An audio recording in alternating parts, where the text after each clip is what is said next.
anything. Adrian Sanchez Montalva.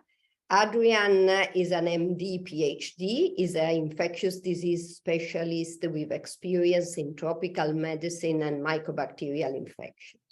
His research topics are on tuberculosis and tropical diseases, with the focus on designing new diagnostic tools and optimizing treatment options. He has participated in several internationally supported projects and published more than 120 manuscripts in international journals. It is a pleasure for me to have Adrian today as a co-chair. Let's now move to the objective of today's webinar. And the main objectives are to present the framework and the tools that were developed in the past 3 years in the framework of the EU PEARL grant, to discuss and implement the issues and the opportunities, to move on with what has been developed, to gather feedback on the remaining issues from the participants from this symposium and the discussants, and to present the tools that we have developed during the EU PEARL. We plan to divide today's webinar into 3 different sessions. The first one will address the topic, what has been developed during the EU PEARL, and we will have 5 excellent speakers. The second part will come after the 10 minutes break that we will have, and we will give you to stretch your legs, to get a cup of coffee. And that will be, and we will divide you into breakout rooms. We will be moving you automatically into the breakout where we will have excellent facilitators and discussants. And we will have 6 discussants assigned to 4 different breakout rooms. You will have the possibility to choose which one breakout room you will be attending. After the breakout rooms, we will have a discussion, a true round table with people asking questions and experts discussing and answering the questions. So without losing more time, I will hand it over to my co-chair, Adrian. Thank you very much, Daniela, and thank you all of you for being here today with us. It's a pleasure for me, an honor to be with Daniela. And now I'm presenting the first presentation that it's a brief summary of EU PEARL. So this will give the start of the workshop, and I'm very I have the pleasure to have this opportunity to introduce Daniela, and we will listen the introduction of EU PEARL and the tuberculosis work package of this EU PEARL project. Thank you. Thank you very much, Adrian. And let me move on as usual. I can. Okay, I'm going too fast. So the first presentation is really to give you an overview on what has been done during the 3 years of the EU PEARL grant.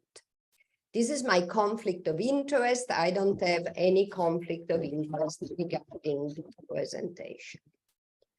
So there is really a need for speed up and make more efficient clinical trials. And we finally have this need also in the TB field. After decades without any improvement, we now have almost 17 new compounds that are approaching phase 1 and 2. How can we make the process more efficient? Are the integrated research platform trials the correct answer? The platform trial concept is born in the oncology field, but with Ebola first, and especially with COVID-19, in the past few years, has moved quite fast in the infectious disease field. It centers around a master protocol and a design that allow new arms to be included or dropped over time, according to interim analysis performed over time. The design indeed optimizes the number of patients allocated to the control arm and speed up the decision-making process regarding the effectiveness of treatment. Moreover, it is built with an existing infrastructure that remains stable over time and benefit of an optimized regulatory pathway. EU PEARL is a strategic partnership that between the public and the private sector to shape the future of clinical trials. This innovative and enterprise aims to create a framework for a patient-centric integrated research platform, IRP trials, through which novel techniques and treatment developed by multiple companies and organizations are tested in a platform trial. The EU PEARL Sustainable and Reusable Systematic Approach to Platform Trials, conceived to test multi-sources compounds, is to be supported by a management structure designed by EU PEARL, which will be able to meet complex regulatory, ethical, legal, statistical, and data requirements. The main aim is a set of tools and framework ready to set up and coordinate IRPs for any disease, as well as the 4 disease trials that the network is already addressing. And the 4 diseases are the major depressive disorder, the non-alcoholic steatohepatitis, NASH, neurofibromatosis, and tuberculosis. Of course, challenges for tuberculosis have been faced because of the peculiarity of this disease and the fact that this disease is endemic in countries where resources for clinical trial are still limited. EU PEARL brings together, as already mentioned, a consortium of 36 public and private partners with a vast expertise built upon previous IMI project and common collaboration in both federated research platform and ongoing platform clinical trials. It includes world leaders in 4 disease-specific areas and top expert in accelerating innovation in clinical research, healthcare, and health data landscapes. Work Package 5 partners are expert in tuberculosis. We do have partners from academia, including the Val d'Hebron, the University Vita Salute San Raffaele, the Charité, Vienna University, Erasmus, University of Milan. We do have LMU. We do have FPA partner, and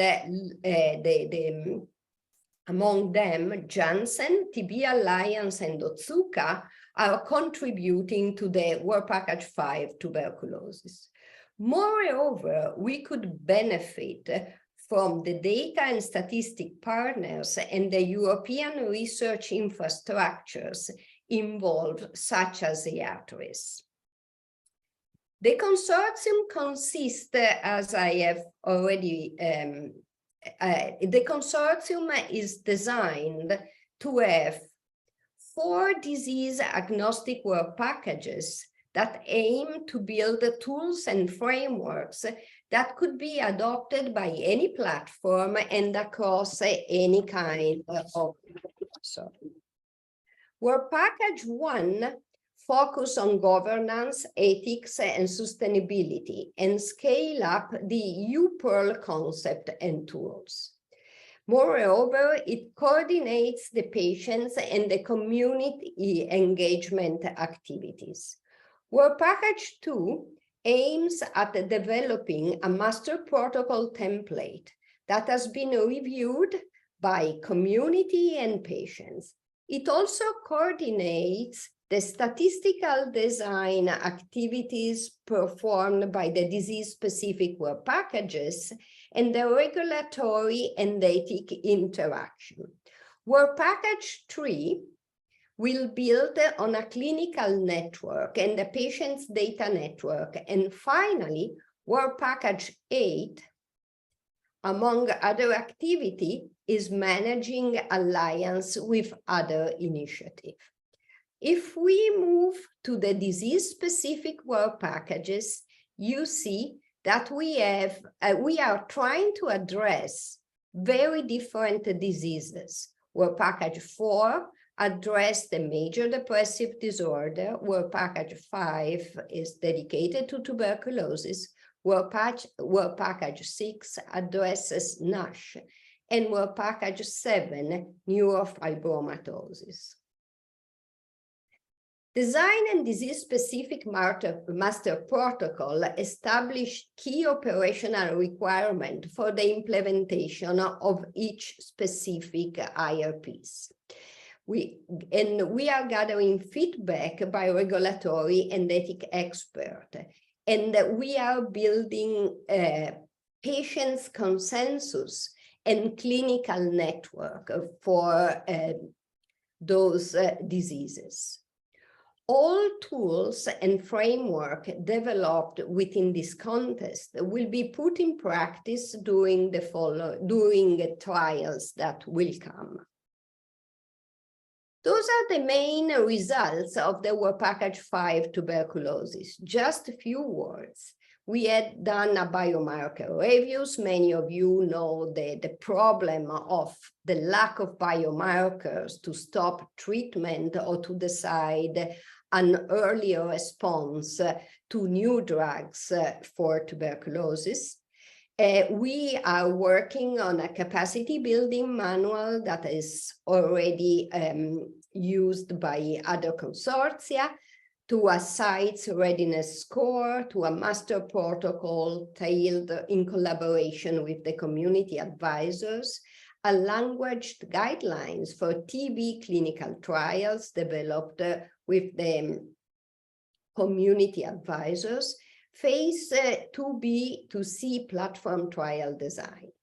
Results will be highlighted by the following the presentation that will follow. And yet to come, we are going to develop an operational plan and a regulatory and ethics expert feedback, as well as validation of the site readiness questionnaire that we have developed so far. Sustainability of the EU PEARL tools and framework is a main aim of the consortium as a whole, and of our work package as well. We have identified other TB consortia who could put into practice the EU PEARL concept and theoretical tools. Among those, PAN-TB and United for TB cover most of the current TB new drug pipeline. A CDA is already in place with the United for TB consortium, and tools as a biomarker review, the capacity building site assessment manual, as well as the site readiness score, has been already adopted by the United for TB and tailored to fulfill their scope. The Master Protocol Interim Report has also been reviewed by the United for TB expert to verify its applicability. Community advisors from EU PEARL are currently engaged by the United for TB Consortium. Thank you for your attention. And now let's start really what is the core, the hardcore of our workshop. Adrian, back to you. Thank you, Daniela, for this nice presentation. Now I have the honor to present Tobias Mielke. He's PhD and Senior Scientific Director in Janssen International Statistic Consulting Group, and he's going to give us an introduction in designing an adaptive platform trial for tuberculosis. Thank you, Tobias.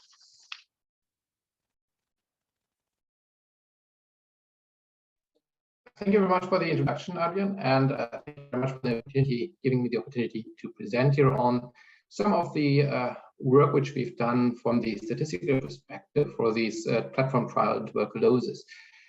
A brief disclaimer, I'm not going to give you all the details which we have in this platform trial, because going through this design process is a journey, and this journey is not over, it's still continuing, and we need a little bit of feedback from you on where we need to head next. So this is about a process in designing an adaptive platform trial for tuberculosis. It's nothing what we do every day. I think most of us are designing standalone trials most of the time. A platform trial is a little bit different, and we will hopefully cover a lot of those details in the next few minutes. But I will try to make it interactive, and if you have any questions, please post them in the chat. I might not be able to answer right away during this presentation, but I will be online later, and I will try to answer the questions also during the following presentations. First of all, some acknowledgements. This work which is here presented is joint work between the work package 5 of EU PEARL, which is the tuberculosis one, and the methodological work package where I am more part of in EU PEARL. A lot of people who contributed to this. I would like to shout out to everyone. Thanks very much for all your input to the design. It was really a great discussion so far, and I'm looking forward to the next steps in the discussion. I need to share a little bit of conflicts of interest. So I'm an employee of Janssen Pharmaceuticals. I'm a stock shareholder of Johnson & Johnson, but I don't think that really is a conflict of interest, because I'm interested in the research, in bringing work in tuberculosis medications to the patients. And this project is more like just a methodological project. It's not going to be on any specific drugs which we have in our pipelines. So while I need to disclose his potential conflict of interest, I don't think that things are biasing me in any way in this presentation, which I'm giving to you right now. Adrian and Daniela already pointed you towards the platform trials, what those are about. So in this platform trials, we are investigating multiple interventions simultaneously, sequentially, and or adaptively under something what we call a master protocol. The master protocol is similar to standard clinical trial protocol. It contains just sort of, it's a hub for other studies to also contribute to the research. The master protocol defines the common elements of many sub-studies which are given in a platform trial. So it is the endpoints which are typically defined in the master protocol, the assessment schedules which are common across different interventions which you want to compare. Safety stopping rules might be some basic rules which are the same across multiple interventions, and informed consent process. This is typically described in the master protocol. Then you have something what we call an ISA, which is the intervention-specific appendix. For our situations, this will be different regimens which we are going to investigate in the platform. And each of these different regimens might have some specifics in the trial design which we need to take into account. So some interventions might require specific safety monitoring rules because you might have some concerns on tolerability, which are not general tolerability concerns with respect to different interventions. So they might be very specific to one regimen. The assessment schedule might be a bit different because you might want to have more frequent blood sampling for some of those interventions. So that's a specific element which you put into this ISA. This idea is not very new, I would say. We have already heard that it's coming from oncology. It has been implemented quite widely in the COVID pandemic and was really one source of success for the treatments which are now helping for people to survive COVID. And it's also not really new to TB. So it has been discussed for the end TB platform trials. It's has been raised in discussions of the Panacea multi-arm multi-stage design. If you look at the publications, platform trials are part of those already. And in truncate TB, it's another example for those kind of discussions in tuberculosis. So just to bring you a little bit on what it is about. So in a standard multi-arm trials, we have the simultaneous regions, which have different interventions, or in tuberculosis, different regimens, which we want to compare against a common control. We could start, enroll the patients to all the interventions and control, and then at some point we have all data available. We just close the database and we make a final analysis and we decide which of the interventions works, which doesn't work, which is good to move ahead into the next phase of drug development, or which we are going to terminate. Well, you might already know if you read some of the very great publications on the Panacea mouse that you can do a bit more clever by adding some interim analysis. The interim analysis are the first part which make it sequential. So we look at data which is accruing during the study to possibly terminate the recruitment interventions where we see that they are not working properly. So if we see that one drug is not having the effect which it should have to be viable to continue, why should we enroll patients to this? The patients also want to have a working medications for them. So we would get rid of this. We would stop it for fertility. Sometimes you can also stop early for success. If you see that one regimen is very good, you could say, you could already make a claim that this one works and you could submit it if it's a phase 3 study, or you could move early to the registrational trials if it is in a phase 2b study. Platform trials have a second element of sequential design, which is they allow you to add new arms to the study while the study is ongoing. So you see in this slide that we might start with 4 different interventions, like in the Panacea multi-stage study design. We have some interim analysis where we might decide to drop some interventions, but there might be also some time when we see that there is a new interesting regimen coming along in the research that we might want to assess this also under the same protocol. And then we can, with a master protocol, with a platform trial, we can include this into this platform trial and test it against the same control data with a very similar design, with interim analysis, and then it will have final analysis a little bit later. For me, from a sponsor perspective, what is very nice about all of this is not just the point that we might just need less control data, what could then eventually speed up development, but there is one point which is taking a lot of time typically, which is just the discussions on the study design. So if you need to develop a protocol, if you need to get alignment, internal governance, and all of this to get a study running, this costs quite some time. If you have a platform trial where a lot of the design elements are defined upfront, and you just have your new intervention which you want to test using the same rules, then it could accelerate your decision to run the study, and it then could also do it to efficiencies in the training because people know the protocol, so you might be more efficient in the training on sites and on the protocol procedures. It could speed up the development from an operational perspective. There is this last point about it, which is adaptively.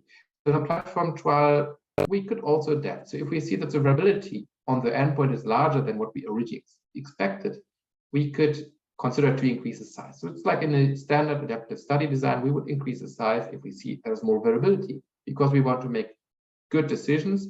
If data is too variable, we cannot make good decisions. Sometimes you have we are looking for non-inferiority trials, drug-sensitive tuberculosis. There we have very large success rates.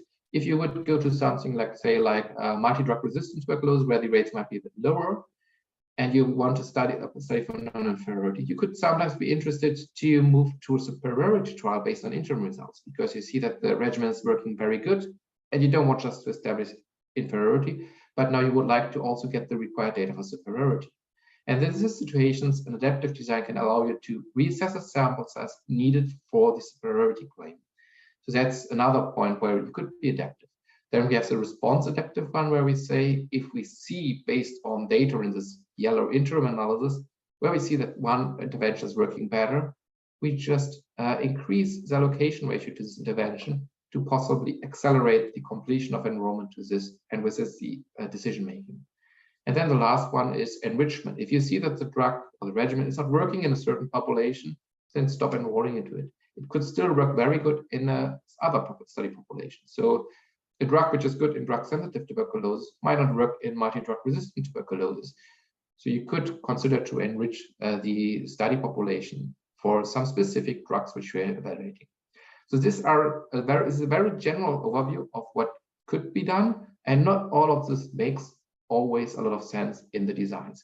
And we will go in the next slides to see what we have to consider in the TB discussion and what we are still considering. So first of all, TB EU PEARL is a methodological project. Under this EU PEARL project, we don't have the actual execution of the trial in the grant, at least that's my understanding. So there are no specific regimens, on the other hand, for which this platform study is designed. So from this perspective, that's a quite hard start, because we don't really have the clear target of what regimen we are going to investigate, what is our target product profile, so what do we want to reach with the regimen. And those are typically some considerations which you have at the beginning of each trial design. We had some questionnaire which was sent out to the different disease-specific work packages, also to tuberculosis, to understand better what the research will be focused on, what the current control is, what the endpoints are, and that gave us quite some thoughts to start. And how we did develop the design was something what we call the vanilla to sprinkle design. So we start with a vanilla ice cream. So it's a very simple design which we can think about. And then we use this design, we put it in a platform setting, and then we run simulations to understand how the simple design is working or not working. Most of the times we understand what is not working good with this simple design. So we adjust this design based on some identified needs on what isn't working well, and we add some sprinkles, some specifics to design which should address those needs. And you will see it in a few slides how this works in the tuberculosis example.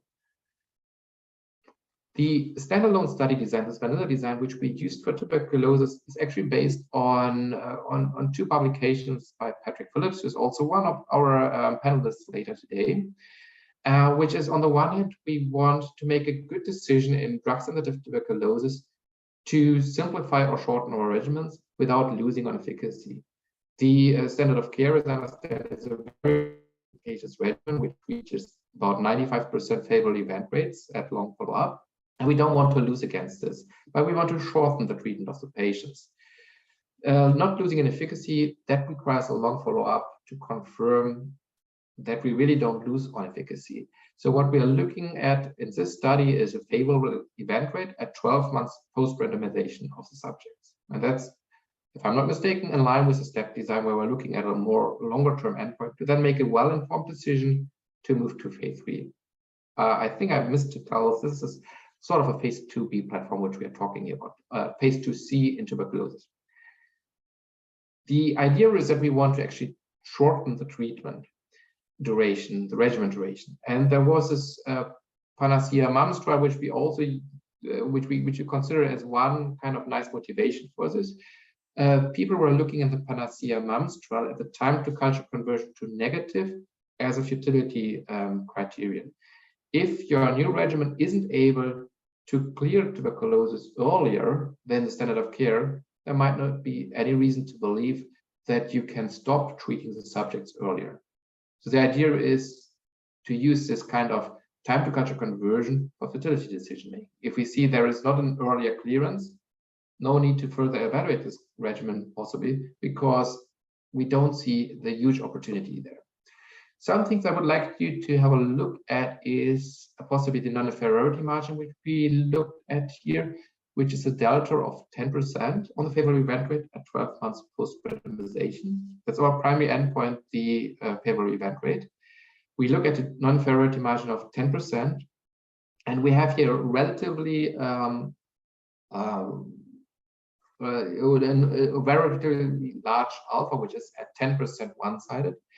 The reason is that these studies are powered based on pairwise comparisons, and we need here a sample size of 124 to 62, so control 124, 62 on active, per each, so 62 patients on each active arm to get this 88% power.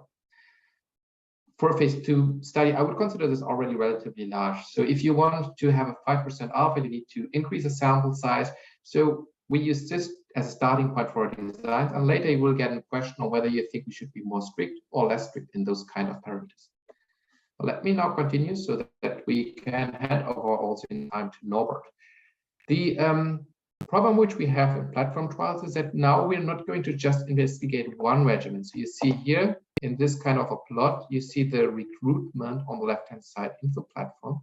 Each of those lines is one sub-study investigating 4 different regimen durations of the same regimen. So you have 4 drugs, and you just change between 26 weeks, 24 weeks, also or other durations of the regimen. If you start this platform, you have just one where you're going to randomize to versus a control arm. Everything works very fast. But then comes a point when you add some additional interventions. And now the recruitment is split between the different interventions which you are comparing.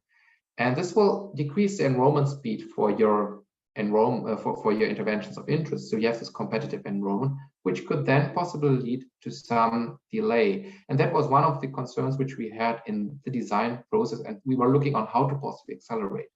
On the right-hand side, you can see if you go with 6 standalone studies, it might take you just 42 months versus 59 months on this platform.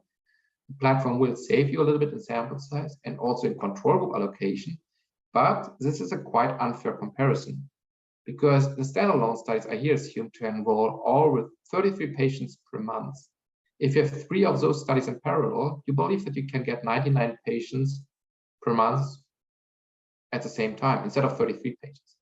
If you increase enrollment rate to the platform trial to 50 patients per month, you get the same timing of completion of the whole investigation, but you will have like some subjects saved, and you will still have less subjects on the control as compared to standalone studies. So these are some of the complexities which we are dealing with in the platform designs. Then just looking at this basic Panacea design, if you would put this into a platform setting where we have like every 6 months a new Panacea trial is added to this platform trial. What you see is for the first one, the sample size is relatively small. And then as you add new ISAs, each following sub-study will get an increasing sample size. And you see also the duration of this first sub-study is slightly below 30 months. But for the 5th study, it's 45 months, much longer. And that's exactly this point with the concurrent recruitment, which is sort of a problem in this platform trial that we need to be aware of, that we need to increase possibly our capacity in order to handle all the different sub-studies in parallel. But there's also an impact on power, meaning the power is increasing for the middle ISAs because we have more control data, which is going to be shared in there. From this perspective, there are like sort of 2 implications. If more control data is shared, we could possibly decrease this control size while not losing on power. That's one thing. Another point is what we have implemented here is something what's called the square root allocation, which is optimal from a statistical point. And I don't want to go into details now looking at the time, because Arjen told me not to do too much statistics. But the point is to be aware of that the changing number of arms in this platform trial has an impact on the probability to receive the control treatment. So in our study, we started with 62 control active subjects on an arm versus 124 controlled subjects. If you're in the middle of the platform on the 5th IA, this ratio changes. We have now 62 active arm subjects compared to 248 controlled subjects, which is not very favorable. So there is like this idea that you could possibly go for a lower targeted size, while still getting the power which you desire. What you see now here are 2 different design options, where we go with one design where we have even more controlled subject, which is a blue line, but the allocation is fixed. You have always like a 1-to-1 allocation based on the ISAs, number of ISAs versus control. And the green one is less controlled subject, where we have a 1-to-1 randomization based on ISA and each active arm. So you see that here we lose a bit of power due to the control allocation, which is lower. But the question is, maybe this loss in power is acceptable given that we need much less time and much less subjects on this study. So you see the time duration is smaller. What is the problem which we also had was that we have all these concurrently randomizing arms, which lead to this increase in the duration. And so 2 things which we considered is, first, we can possibly shorten the make early or later interim analysis. But if we make early interim analysis, there's a risk of making false decisions. So what we considered doing here is we use time to event modeling, actually, the time to culture conversion modeling, to inform the decision on whether to stop shorter treatment regimens or longer treatment regimens based on a duration response model. So if you have like the same regimen, but you have it for different durations, like you see here on the right-hand side, what happens is they will have the same time to culture conversion or probability of negative culture curves at the beginning. They share the same curve, and you can share this information across the different arms. So that's what we did in a model-based analysis. And this has quite some good impact on the first side. So you see that the power is good. The sample size with this cyan line is much lower, and the duration is also lower as compared to the basic design, which we originally started with. Sample size, you see 1,491, whereas 1,911, if you assume that all arms are effective. So there's no obvious loss in power. And then we had also additional analysis added earlier and later. If you have an earlier analysis, there was some loss in power, so we just disregard it right now. It was too early, too many false fertility stops. The problem is, if you do this kind of analysis, that you could also still make sort of false claims for fertility. So this model-based analysis, it worked fine at the beginning, but it just had this benefit because we were dropping the shortest treatment duration. Even though it might work, we dropped it too early. So we thought about other rules which might be not as strict as stopping one arm directly early. And one of those is response adaptive randomization, where you start with looking at the data. You give all arms the same allocation probability. Then you look at the data, the partial data which you receive. You make a statistical modeling and you update the randomization probability, putting more patients to the arms which you consider most likely to be successful, and less to the ones which you consider less promising. And that's now this yellowish line which you see in here. So we are bringing a little bit of power up as compared to the design where we had the very early analysis. It's not as good as the one with the model-assisted fertility analysis. And it didn't even do as good as the design where we had less control subjects, but maybe this was because all of the studies, all of the arms were effective, so there's not the possibility to prioritize any of the arms if all arms are very, very good. If all arms are very bad, it did do quite reasonably, but still not perfectly. And that's also some point which we are still optimizing on. So to summarize and to bring some open points, so TB is a very complex disease for adaptive designs and platform designs, because it's very long endpoints which we are looking at, and there's relatively fast recruitment. So it's a limited opportunity for adaptive designs. This means that if you're planning these adaptive designs, you need to be very specific on the concerns which you have for tuberculosis. What is what you want to realize in savings? And on the other hand, the problem is that everything what you have depends actually on this whole platform setup. If you have more arms, it will take you longer to recruit. You will have more control group events. This will result in early analysis, which could result in more false fertilities. So simulations, as a summary, I think are highly recommended to better understand the design and also to better communicate on the designs together with the experts. And I found it very helpful to discuss with Adrian, Norbert, and everyone else. I hope everyone else found it also very important, very helpful, those discussions.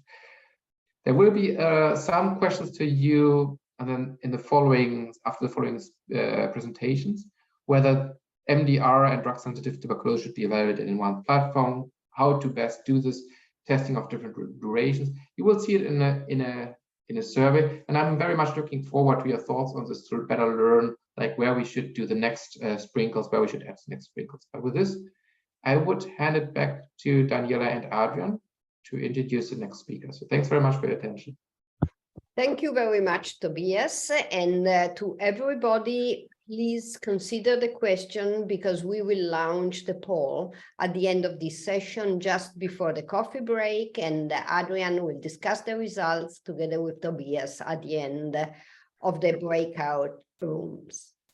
And now it's a real pleasure for me to introduce my friend Norbert Heinrich from Germany. Norbert has a training as a pediatrician, now is the unit head for the TB treatment and diagnostic trials at the LMU Hospital in Munich and the German Center for Infectious Research. He led the Panacea multi-arm, multi-stage trial, and now the oxalizidone trials of the consortium.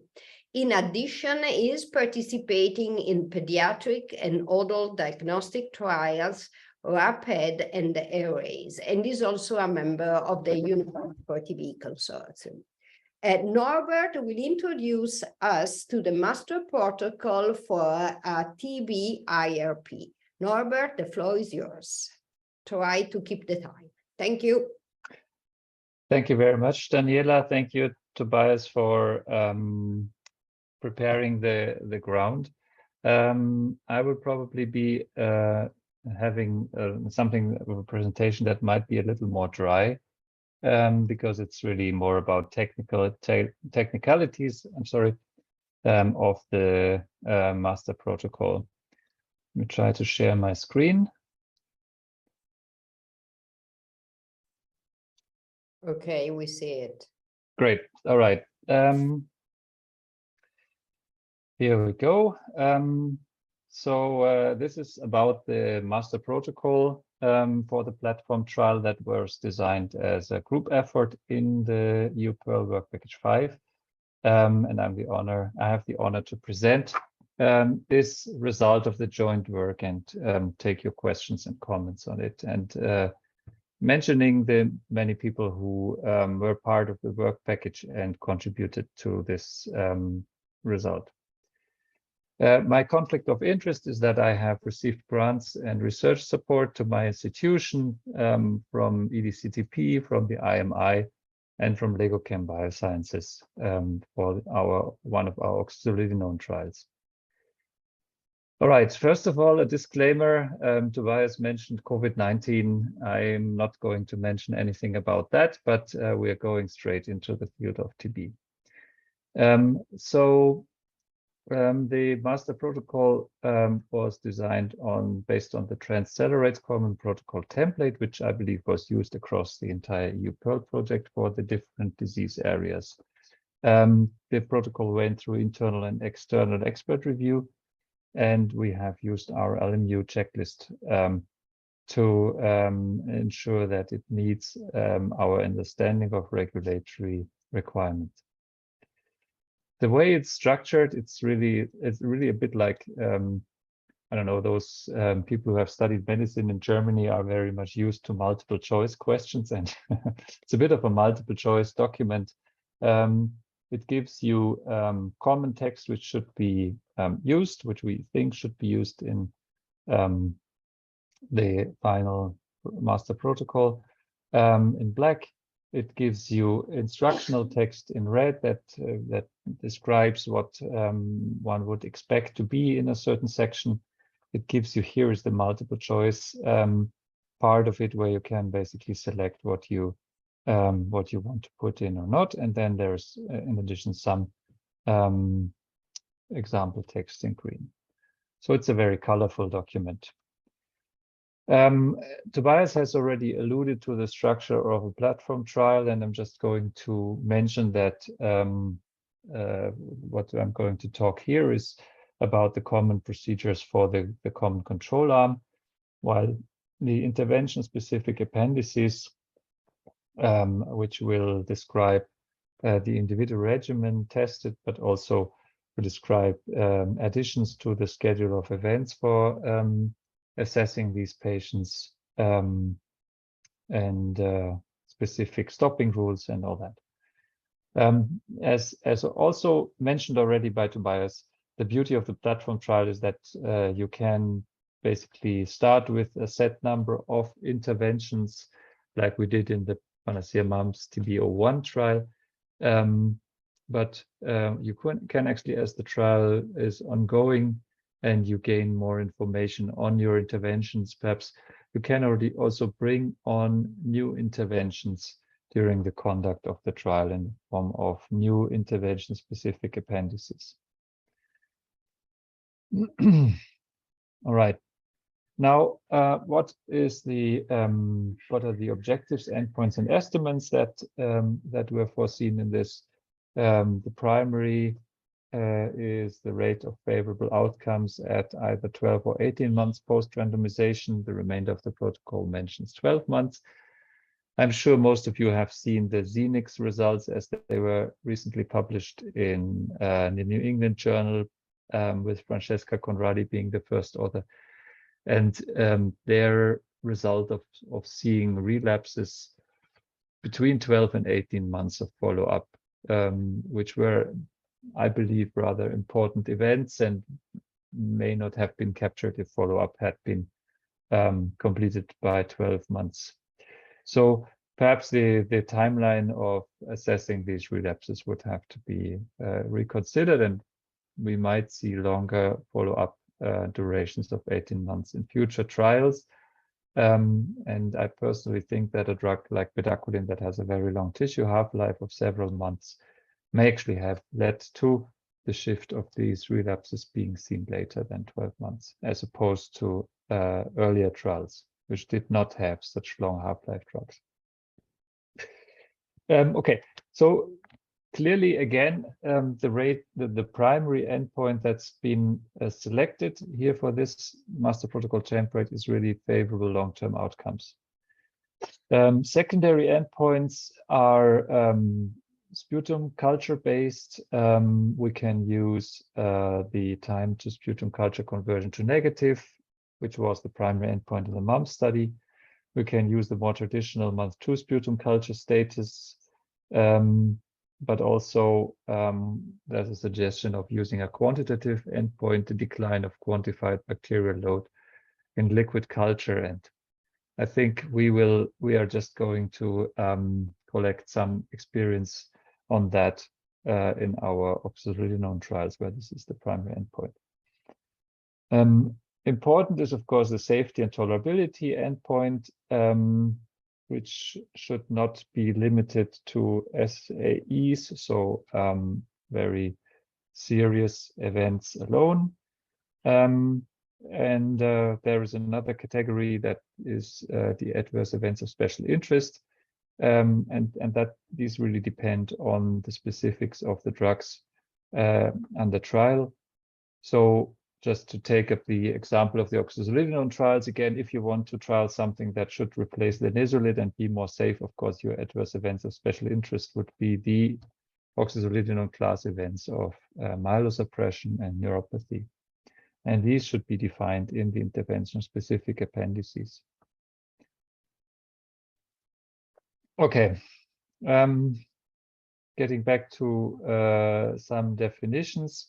The primary clinical question of interest would be the rate of favorable outcomes. We'll get a little bit to a finer definition a bit later. This would be defined as absence of rescue intervention or change of intervention, and regardless of discontinuation. The estimate always has the attribute of treatment, which composition will be stated in the intervention-specific appendix. Population, participants with active pulmonary TB at baseline, and endpoint as mentioned. Of interest is the strategy to account for intercurrent events, which are events that happen to participants that don't really have anything to do with the primary endpoint. So I think one example that's often used is what happens if someone has a road accident. Will that be rated as favorable or unfavorable? More TB specific, what is happened? How will study drug discontinuation be seen?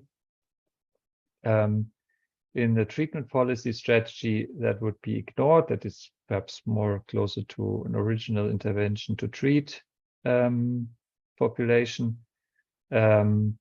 And if you want to choose the alternative strategy, where the case that someone needs rescue treatment, the case that somebody needs to have that treatment changed due to any reason, or any death, might be handled as unfavorable events. What I would like to add here is that this can, of course, be modified and fine-tuned by any user of our master protocol template. The secondary estimates that we have currently in this document include the population treatment and intercurrent events as defined for primary endpoints, and of course for primary estimates, the endpoints would be culture-based, as mentioned, might be safety, and might be adverse events of special interest to be defined in the ISA. The tertiary estimate or endpoint is the evaluation of the role of biomarkers, or the validation of biomarkers for making drug development or individual treatment decisions. Moving on, the role of community involvement is also laid out in the master protocol template. The document requires a community advisory board to be involved in the development of the master protocol and each ISA. The timing of this review should ideally be before these documents will be submitted to ethics and regulatory. The composition of the CAB should include geographic, cultural, and gender representativity. It must include at least one TB survivor and at least one representative per WHO region that will be involved in the trial. The document also specifies that once the trial is running, the CAB members shall be incorporated in the safety monitoring committees of the trial. And last but not least, the trial budget, and more specifically each ISA budget, must include adequate funding for CAB training and functioning. Okay, moving on to the technicalities about informed consent and randomization of this rather complex trial setup. Participants must consent at two levels. First of all, for the master protocol, and the procedures mentioned for the common control arm and commonly for all ISAs applicable. And the ICF for the applicable ISAs should then be consented at the time of randomization. I'm sorry, one participant I can see has just raised their hand. Can you please post your questions in the chat, and we'll get to them when we are having the discussion space. Now, in the case of randomization across ISAs, the platform study will utilize a two-step consent process, meaning the master consent and the ISA consent will be obtained separately.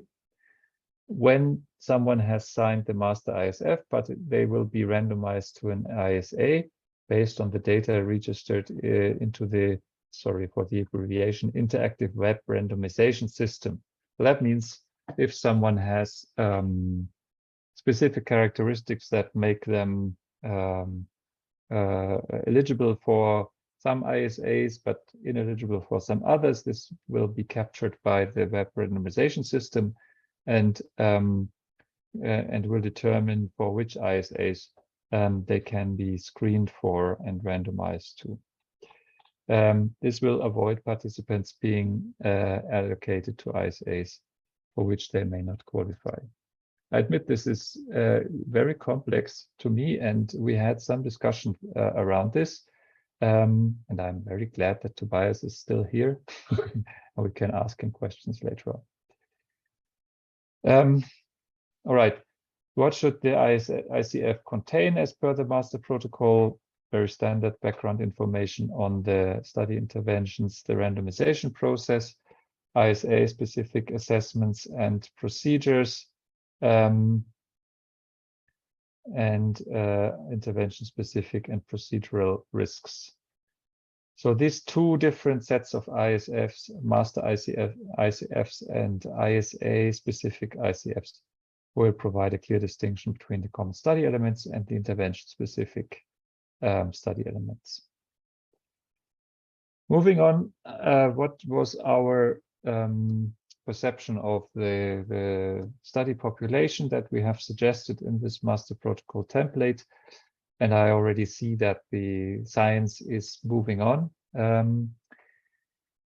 When we designed this document, we thought that sputum smear positivity of at least 1+ on the most widely used scales would still be a requirement for a TB treatment trial.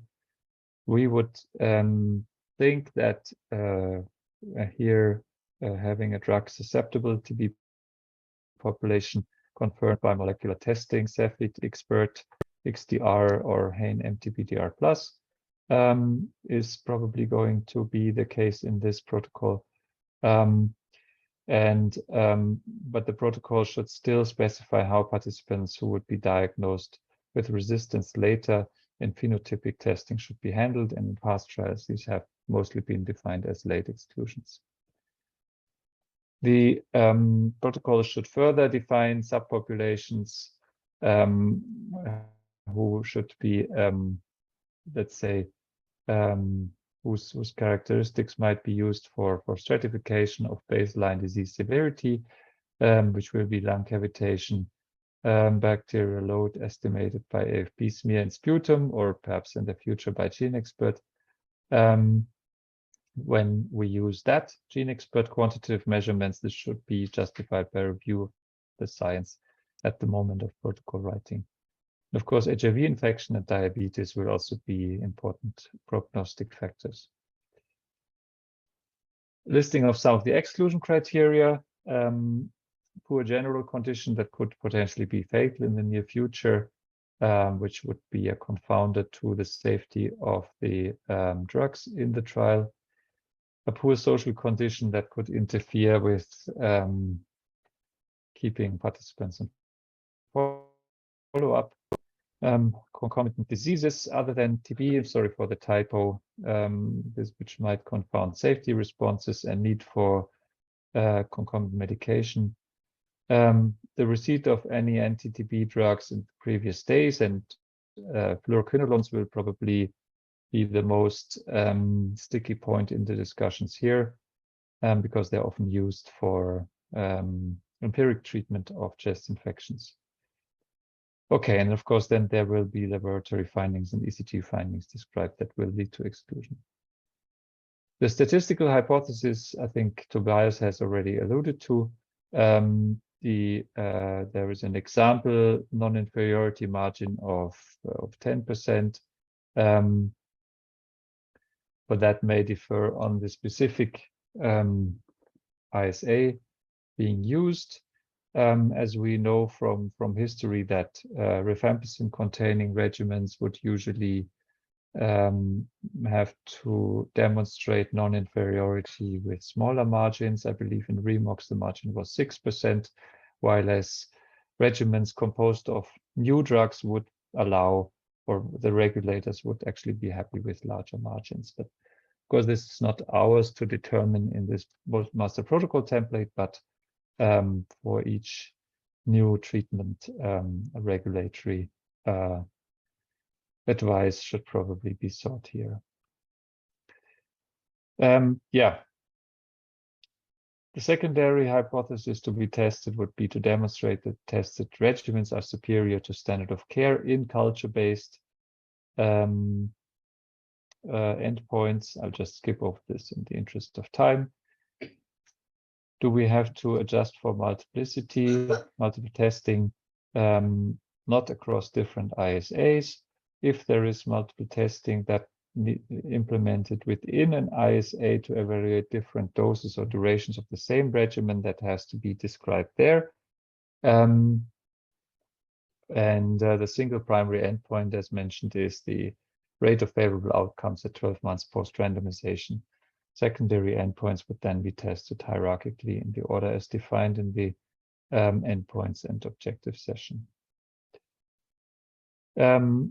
Finally, our approach for definition of favorable and non-unfavorable outcome is as follows.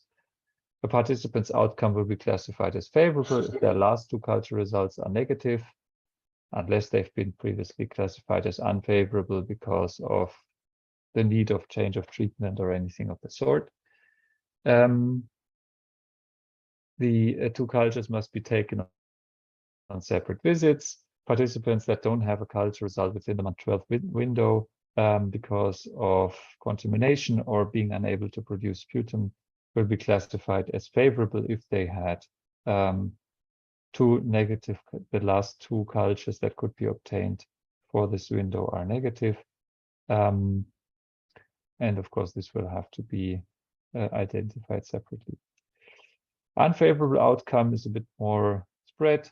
So as already mentioned, they would be defined as unfavorable if they're discontinued from their study treatment and because they needed to be started on a different regimen.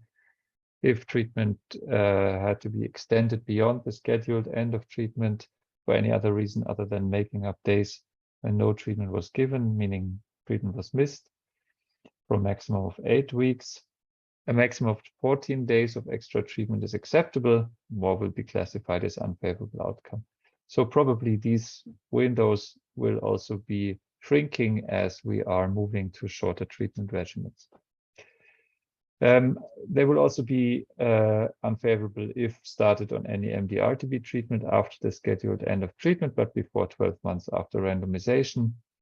If the study treatment is changed, other than replacing one single drug, if someone dies, and if one of the last two culture positive results is positive, or if there is no culture result within the month 12 window at all.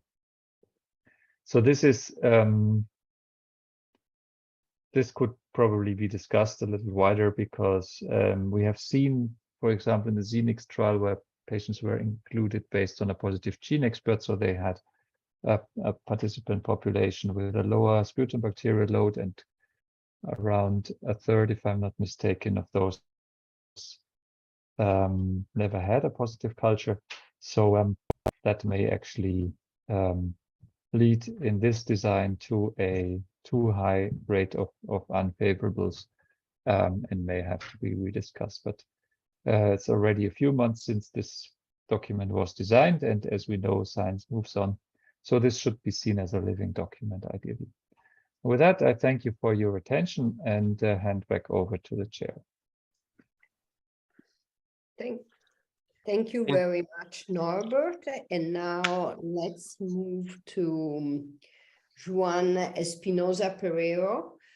Joan Espinosa Pereiro is an MD with an infectious disease specialty, is moving towards a PhD very rapidly, is a very young, talented investigator working at the Vall d'Hebron University Hospital in Barcelona. He is collaborating in several projects, and he has also a very good record of publication. Joan, your presentation will be on capacity building and site assessment tools. So the floor is yours, and then back to Adrian at the end of this presentation. Thank you, Daniela. Thank you, Daniela. And good afternoon, everyone. I will try to stick to the time as we are starting slightly late, so trying to go to the main points. After the explanations that all my colleagues provided, I don't have to go into much detail about what is a platform trial. I don't have any conflicts of interest, but one of the important things is in line with what Tobias was saying. No, it's quite hard for a big trial like this to move on, and it's not away from the usual problems that a clinical trial will have. This slide is adapted from a review that tries to focus on what are the main problems to implement a normal clinical trial. And as you can see, selecting sites and evaluating them to see their capacities and if they will be able to implement them is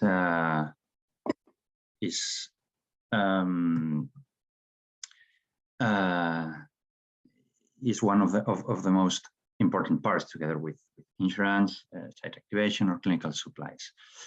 And in tuberculosis and in a network that aims to be wide, there's an added issue. We cannot be Eurocentric or Western-centric when thinking about tuberculosis clinical trials.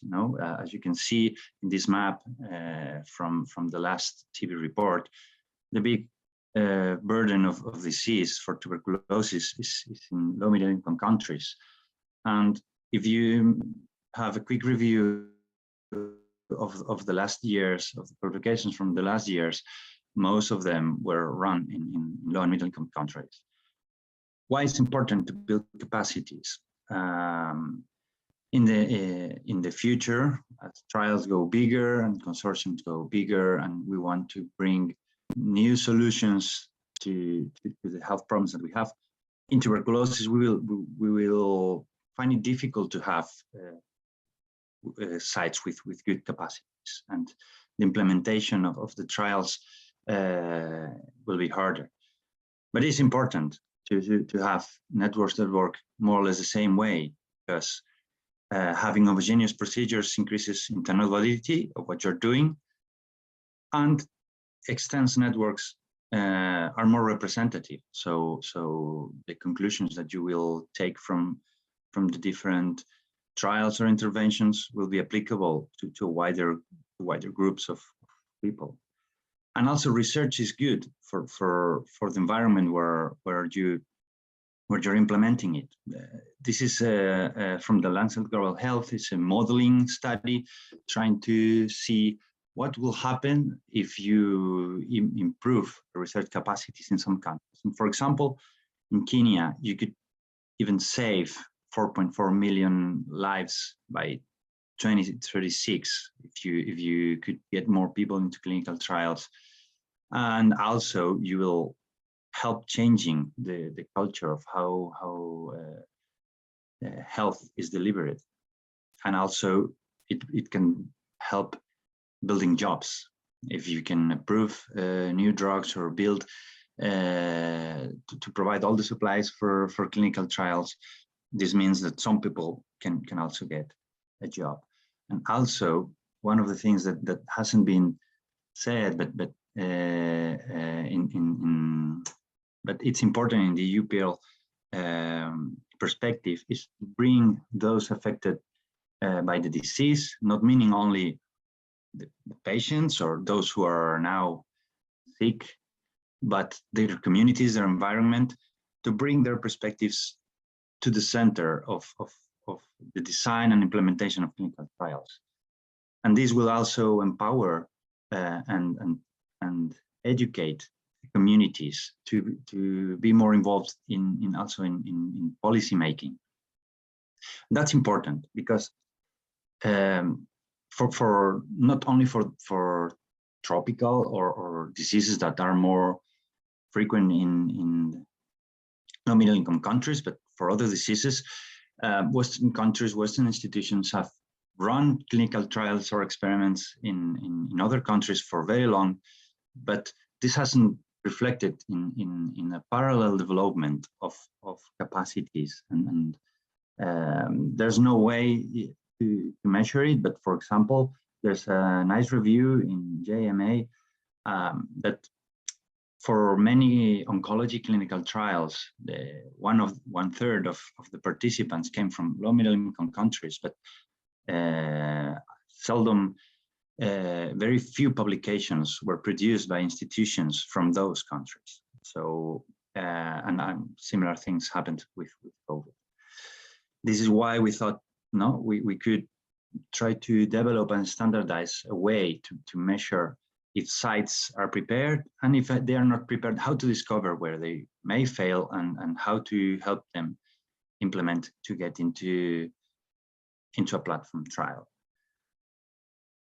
There's no specific guidance for that, but we were based on the clinical trials recommendations and guidance by the International Conference of Harmonization and WHO documents. Most importantly, the SARA, the Service Availability and Readiness Assessment. That's a tool thought for public health evaluations, but we thought that the structure that they use and the idea of having some indicators and adapting them to the clinical trial setting, and more specifically to a platform trial on tuberculosis, would be a good idea, and to produce information that may be shared and have relevance also from the public health perspective.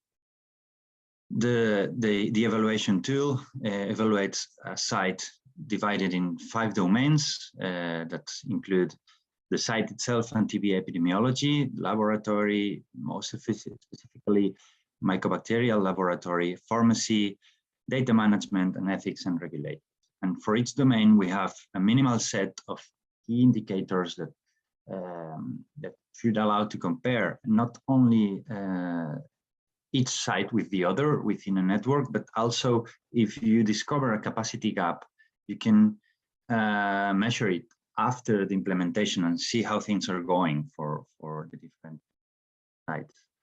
One important thing is that this is not yet a validated methodology, and there's no a threshold of a score that you can think for that a site is ready for any kind of trial. No, you have to adapt it to each situation.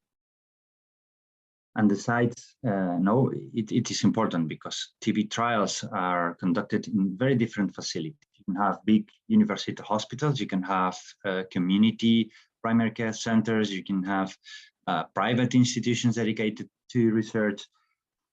But it's important to have a big picture when you're approaching a big consortium or project that tries to implement a long-lasting platform to see how things are done, not only clinically, but also how is the health network that where the institution that you want to include is embedded, and how is the tuberculosis that you have. For example, if you were to evaluate our hospital in Barcelona, you should evaluate the main site, which is in the upper part, but you should also see how it interacts with other institutions that also help us taking care of people with TB, like service clinics, the middle picture one, where we can send those with a weak social situation, so they are taken care there, and we can orient them and follow up them. And we also have a primary care facility that can also diagnose TB, and samples are moving from one place to the other. So when you're evaluating one site, you have to take you have to keep in mind also their environment, also human resources. And the idea, this is obvious for any clinical trial, but I think that the most important idea here is that if you try to implement a platform that is long-lasting, you should make sure that the team is stable, because it's not that you're just implementing a trial for 3-4 years and then it's done. It means that an intervention will come after the other. So you need some kind of stability and besides specific capacities.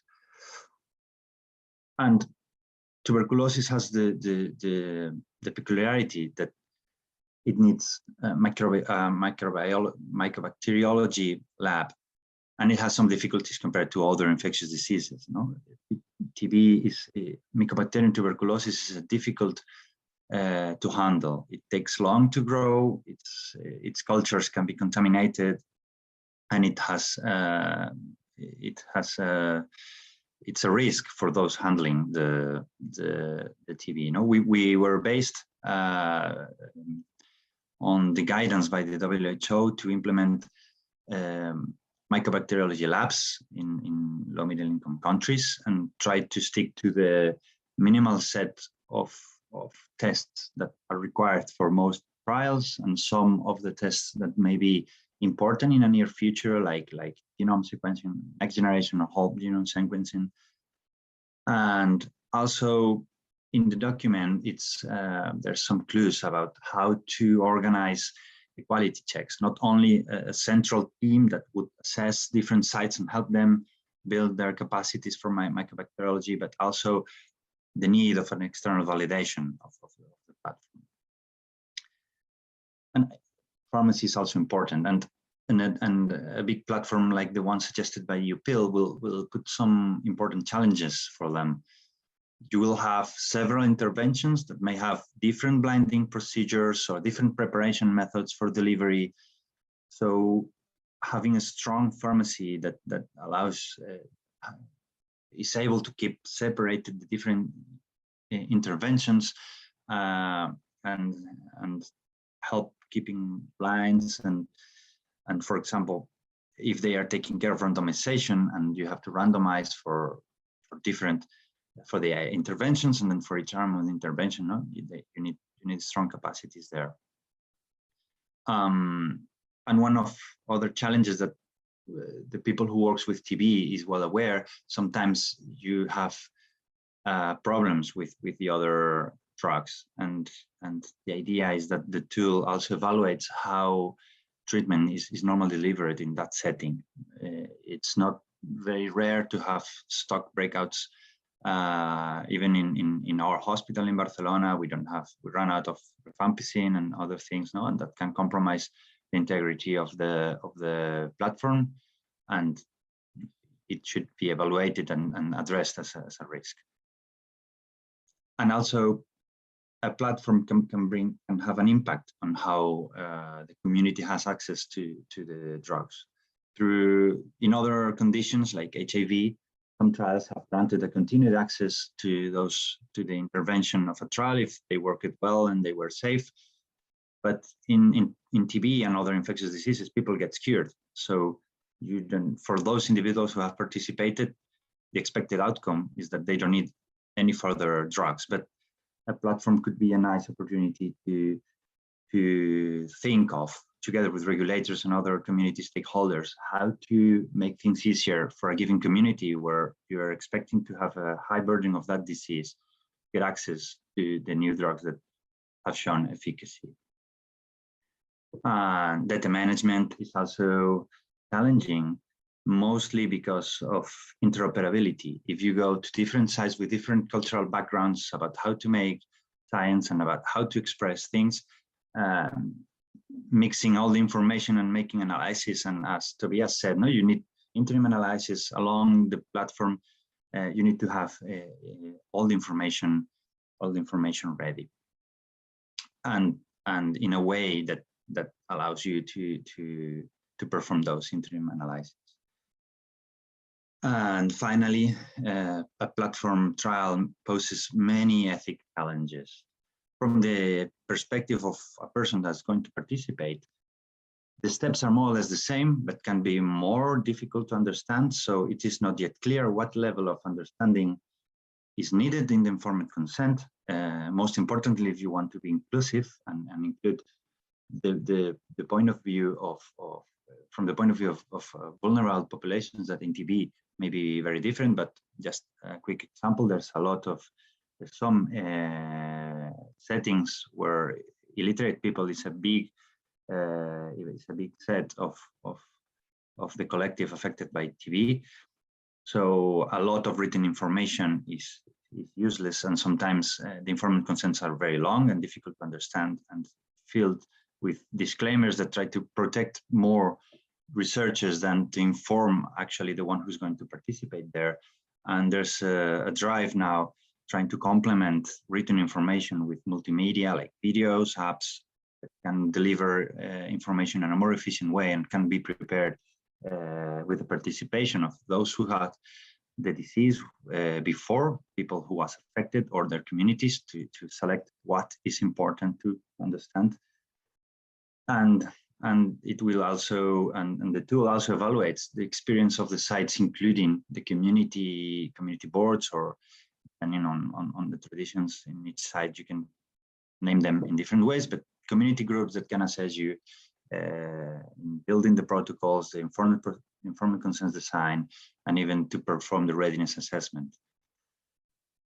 And I will skip this slide and just, for the sake of time, just let you know that, as Daniela said, other consortiums like Unite for TB have adapted the tool and tried it, and we're performing a small validation study with some sites in Europe and Eastern Europe, and try to gather some information about how it works and try to improve it. And we still need 1 or 2 more sites. So if someone is listening and wants to join or is interested, please contact us after the workshop. So finally, just wanted to say, no, the IRP model requires a strong clinical network and offers a unique opportunity. Build research capacity building. Site evaluation should include a picture of the health system in which institutions are embedded. TB laboratory standardization of procedures and quality checks should be aligned with WHO guidance, and what we try to reflect here. The combination of simultaneous interventions and standardized clinical data and common laboratory practices creates the best milieu possible for biomarker and for generating standardized information in general. No population should be systematically excluded from research. This has resulted in a lack of guidance for the implementation of treatment upgrades in some important collectives. Any IRP should be aware of the influence that it will have in the way people understand that disease, specifically public health research and pharma companies. And it is intended that the site readiness procedures starts prior to the submission of the protocol transfer and to build on capacity building opportunities. Thank you. And if you have any questions, please write them and we'll try to address them in the breakout sessions. Back to you, Daniela and Adrian. Thank you very much, Juan, for your outstanding presentation. Indeed, it's very important to have a really good selection of sites. So for the sake of time, I will be brief. So now I will introduce Karim Radboud. Karim is Director of the Global Regulatory Affairs at Janssen. He has over 25 years of experience in the pharmaceutical industry and also 15 years in global regulatory affairs in the areas of HIV and tuberculosis mainly. So the floor is yours, and remember that after this presentation we will share with you the poll, so we ask you to participate and we will also discuss results after that. Thank you. Thank you, Adrian, and I hope you do hear me. Yes. Perfectly. Okay. So it's great to be here today and to present the regulatory considerations for TB platform trials. As Adrian mentioned, I'm an employee of Janssen Research and Development. The agenda for today is master protocols, what's in a word, right? So there are different terminologies, and I will go a little bit in more detail what the definition and concepts are, the advantages and challenges of master protocols, submission models to conduct master protocols, and I primarily focus today on Europe and US FDA, pathways to interact with EMA and US FDA to discuss master protocols, and why a master protocol for TB these days. These are useful references used to build this presentation and which are of use for later for yourself too. Master protocol definitions and concept. Actually, a master protocol is an overarching terminology which describes a protocol designed with multiple sub-studies that allow simultaneous evaluation of one or more investigational drugs in one or more disease populations. And we have different study designs which are categorized in terminologies like basket trials, umbrella trials, and platform trials. And then the next few slides, I will explain the differences between these categories. A basket trial actually is a trial that evaluates a single investigational drug or drug combinations across multiple target populations, right? So it's one drug or drug combination, different populations, different indications. And these patients may share a single type of biological marker or specific mutation or an overarching condition seen in various diseases or organs. Each sub-study should have a specific objective, a specific scientific rationale, and a detailed statistical analysis plan. And a positive response in a single sub-study can allow for expansion of that sub-study. An umbrella trial, in contrast, is actually evaluates multiple treatments, multiple drugs or drug combinations in one specific single disease population, one indication, right? And people or patients eligible for the trial can be randomized or can be allocated to different treatments, or also can be randomized in a controlled setting to a common control arm, a standard of care, for example. Then a platform trial actually combines the features of both basket and umbrella trials. And a platform trial studies multiple therapies in a single disease in a perpetual and open-ended manner, whereby treatments can leave the trial when they are complete or they stop early by futility. And new treatments can enter the trial when they become available. It's what Tobias explained earlier in his presentation as well. And platform trials are using specialized statistical tools for allocating patients to treatments and also specific tools to analyze results. When organizations or sponsors are developing a master protocol, there are different elements that need to be taken into account. Each master protocol should clearly describe and justify the design, also explain why is a master protocol much preferred above multiple separate clinical trials. What is the benefit of the master protocol? It should maintain the scientific integrity, ensure quality of the trial conduct, and optimize the clinical feasibility of such a master protocol.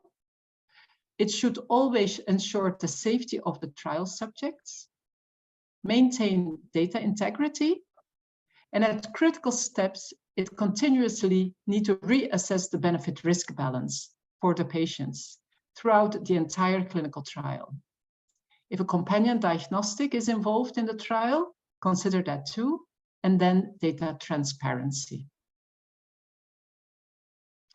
What are the opportunities and challenges of a master protocol from a regulatory and an operational perspective? It allows multiple treatment options to be assessed simultaneously and therefore could remove the need to develop separate clinical trials. It could increase efficiency in drug development, increase flexibility, and therefore have a faster drug development, which could lead to an earlier access to medicines for patients. At the other hand, operationally, it could become complex, so that could be a challenge. There could be concerns with scientific value and data integrity. Adequate oversight, together with early detection and immediate communication of safety signals, should be ensured, which is crucial to protect safety of the trial subjects. It could be challenging to control type 1 error for false positive results. And emerging data can enlighten new insights, and it could impact ongoing sub-protocols, and that needs to be managed. Also, there could be a rapid evolution of the standard of care if some results are unexpectedly positive, and that should be managed within master protocols as well, and standard of care may need to change. What are the different submission models of master protocols in Europe? Submission models, I mean in terms of starting to trial conduct. A master protocol can be submitted as one trial, so a master protocol with the sub-protocol.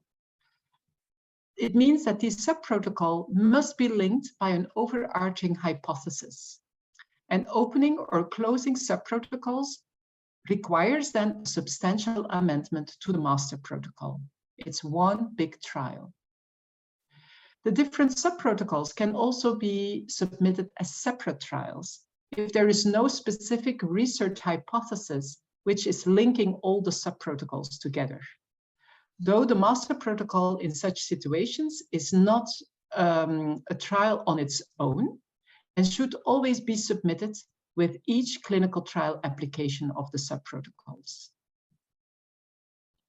When there is a common control, a shared control arm in the master protocol, then it always has to be submitted as one trial, as one protocol.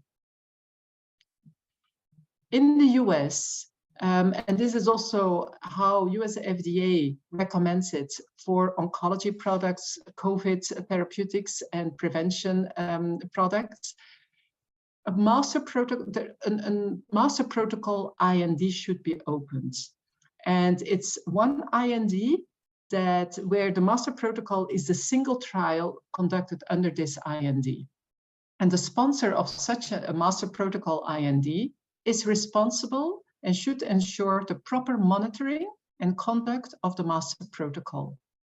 The sponsor is responsible for rapid communications of serious safety issues to all participating clinical investigators, the FDA, and the sponsors of all investigational products related to the master protocol.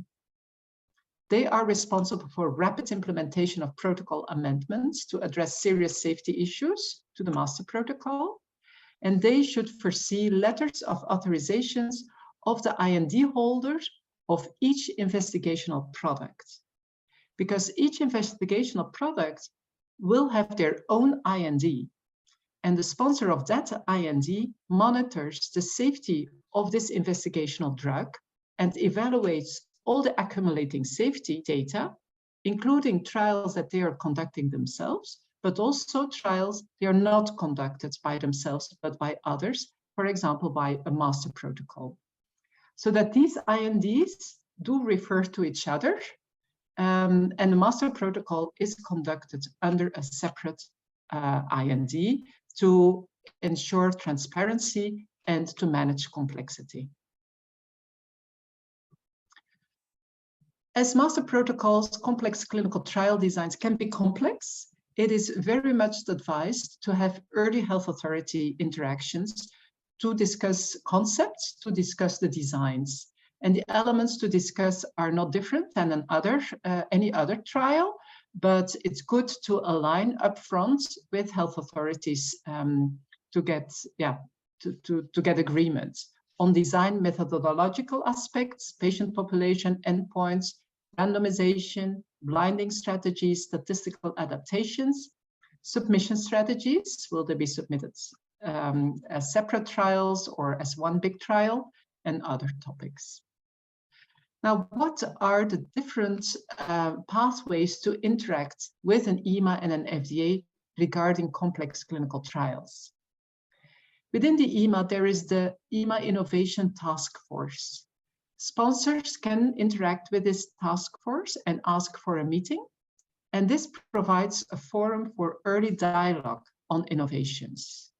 It covers regulatory, technical, and scientific issues that arise from that innovative thinking, and it facilitates informal exchange of information and guidance in the development process of your trial, of your concept.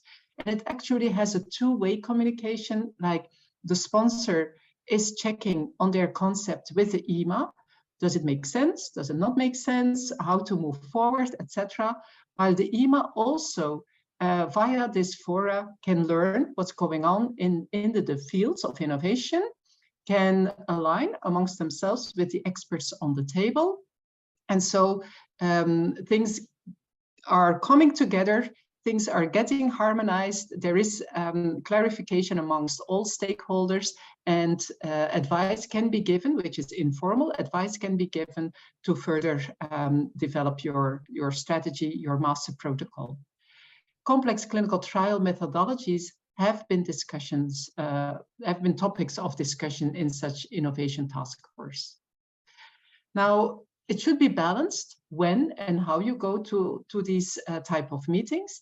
If a concept is too vague, perhaps a meeting can be refused, or if it's too specific already, then other formal procedures may be more appropriate for the questions you may have. So it's balancing on how mature or how vague your concept is.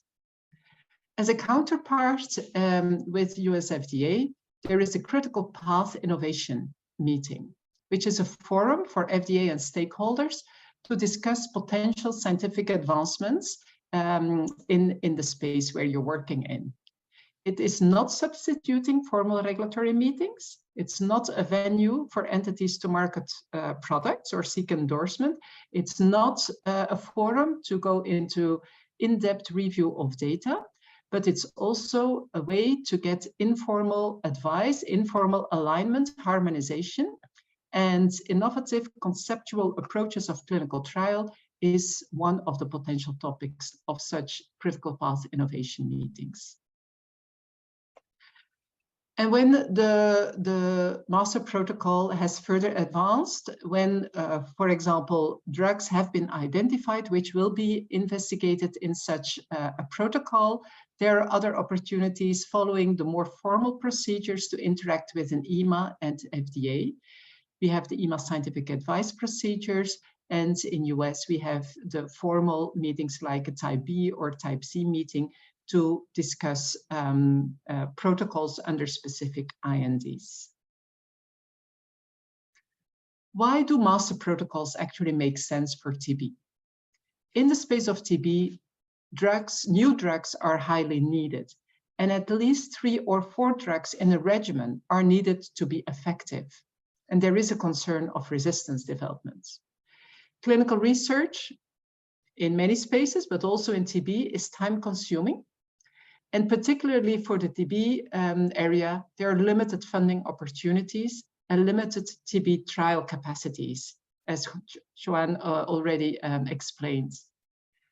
Actually, TB may be a non-competitive space, and more willingness to collaborate and share expertise and insights among stakeholders, which is important in platform and in master protocols. So platform trials can bring the opportunity to direct efforts and to collaborate towards a common goal of everyone to progress the best new drugs in the best regimens. And so the landscape of TB drug and regimen development is that there is a need to develop, and there is a lot of focus on regimen development with 1 or more new drugs, to also have shorter treatment durations, to develop safer and better to adhere regimens, and also to develop pan-TB regimens, which may be applicable to the entire range of TB infections without the need for drug sensitivity testing. So there is a lot to gain from master protocols, but a lot to discuss as well before we have such an endorsed protocol. And with that, I would like to thank you for your attendance. And I think I'm now between you and the break, but before we go in the break, I would like, I think the poll will come on the screen, and we would very much appreciate your inputs into the survey. Adrian, back to you. So, Karin, thank you very much for your insights. It's always very interesting to know the regulatory pathway and all the alternatives that it has. And now it's time for the break. So we will be here at 5 minutes, actually, because we don't have much time. We are 5 minutes behind the schedule. No, Adrian, let's give the time to get a coffee. So I would say you answer and we can be here in 7 minutes. So let's move. Okay. Not 5, 7 minutes. It's better it's to okay. say. Okay. Okay, so see you in 7 minutes. Please fill the poll so we can share with you the results later.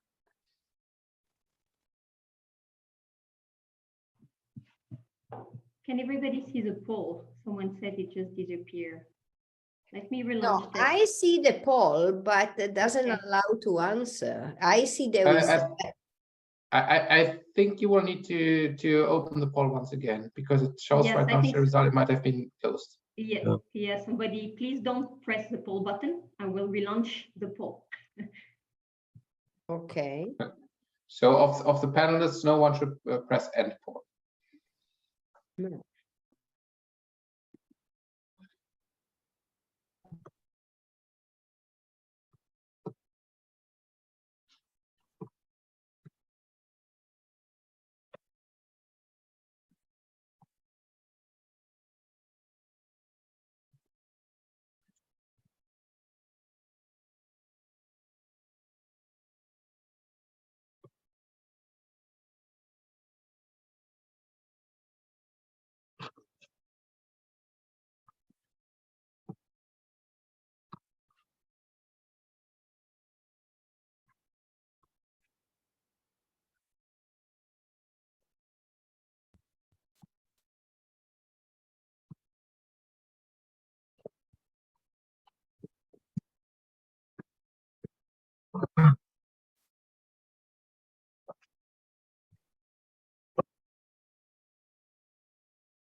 Hi, Adrian. Are people still voting? We have, I think we can share the results. There's some people that have not voted, but I don't think they will do it. So we can share with you the results. So we have 5 questions. First one is, should MDR and DS tuberculosis be evaluated in one platform? And 63% says yes. The second question, order of testing different regimens duration. 88% agree it should be simultaneously. The third question, what evidence is required to move from phase 2 to phase 3? Almost 65% agrees favorable even rate with 10% non-inferiority margin. The fourth one is use of non-concurrent control data acceptable for decision making in tuberculosis. And this is quite a struggle because we have almost half of the people saying yes and half of the people saying no. So this can be probably discussed in the breakout session and the question and answer session later on. And the fifth one, which allocation probability to control would you consider appropriate for 2B studies? And almost everyone, 81% of people agrees it should be between 10 and 20%. So I think this is quite interesting, and this could be used for the breakout sessions we have now. So the word goes on you, Daniela, if you want to present breakout sessions. Thank you very much. If I can have the slide, Caroline, with the breakout session. Yes, I will share it. Yeah, thank you very much. We will now have the breakout session. We will have 4 breakout rooms. The first one is focusing on a new adaptive design for TB platform trials. It will be moderated by Tobias Mielke, and the panelists will be Patrick Phillips. Patrick is an assistant professor in the Division of Pulmonary and Critical Care Medicine with a secondary appointment in the Department of Epidemiology and Biostatistics. He was a senior statistician at MRC Clinical Trials Unit at UCL and is a United for TB Consortium member. The second room will be focusing on master protocol for a TB IRP. They will be moderated by Norbert, and the panelists will be Stefan Dressler and Larry Gator. And Stefan is a doctor of philosophy and medical doctor, currently with ETHIO, one of the 2 EU PEARL TB community advisors, co-founder of the European AIDS Treatment Group. He has been involved in trial design and protocol review since 1992, so very long time. Larry was first exposed to TB in 1973 as a Peace Corps volunteer and training staff working in the Korean NTP. Since then, he's worked on TB in the Arizona Department of Health Services, US CDC, and finally is at Otsuka. Currently retired, keeps consulting part-time with the LigoChem Biosciences on the development of delpazolid. The third room will focus on capacity building and site assessment tool and will be moderated by Juan Espinosa, and will have as discussant our Ezio Tavora and Tim McHugh. Ezio is a PhD on health policies from Rio de Janeiro Federal University and is a community engagement researcher. He pioneered social mobilization in tuberculosis and community engagement in TB research. With Stefan Dreisler is one of the 2 EU PEARL community advisors. Tim is professor of medical microbiology, reader in medical microbiology, and director at UCL Center for Clinical Microbiology in London, and director of the Center for Clinical Microbiology, CCM. Among other projects, he is a member of the Microbiology Work Package in the United for TB. And the last room will be focusing on regulatory consideration for a TB platform trial and will be moderated by Karin. Karin, thank you for your excellent and very clear presentation in a difficult matter. And the panelists will be Marco Cavalieri and Ulrika Simonson. Ulrika is from the Department of Pharmaceutical Bioscience at Uppsala University in Sweden. Is a professor of pharmacokinetics. She is specialized on how modeling and simulation can assist in clinical trial design and analysis, including regulatory consideration. She is part of United for TB. Marco Cavalieri is the head of health threat, including AMR and vaccine strategy at EMA, is chair of the EMA Emergency Task Force, and also has experience in the development of new antibacterial agent and TB drug. So those are the 4 rooms. You are free to select which one, and the moderator and the panelists will be automatically directed into the room. The others may be able to choose. Am I correct, Caroline? Yes, that's right. So participants, you will see a prompt to join a breakout room on your screen. You will need to click, and you'll be able to choose which breakout. Okay, perfect. And at the end of the session, we will be all reconvened in the same general room. So please go ahead with the breakout room.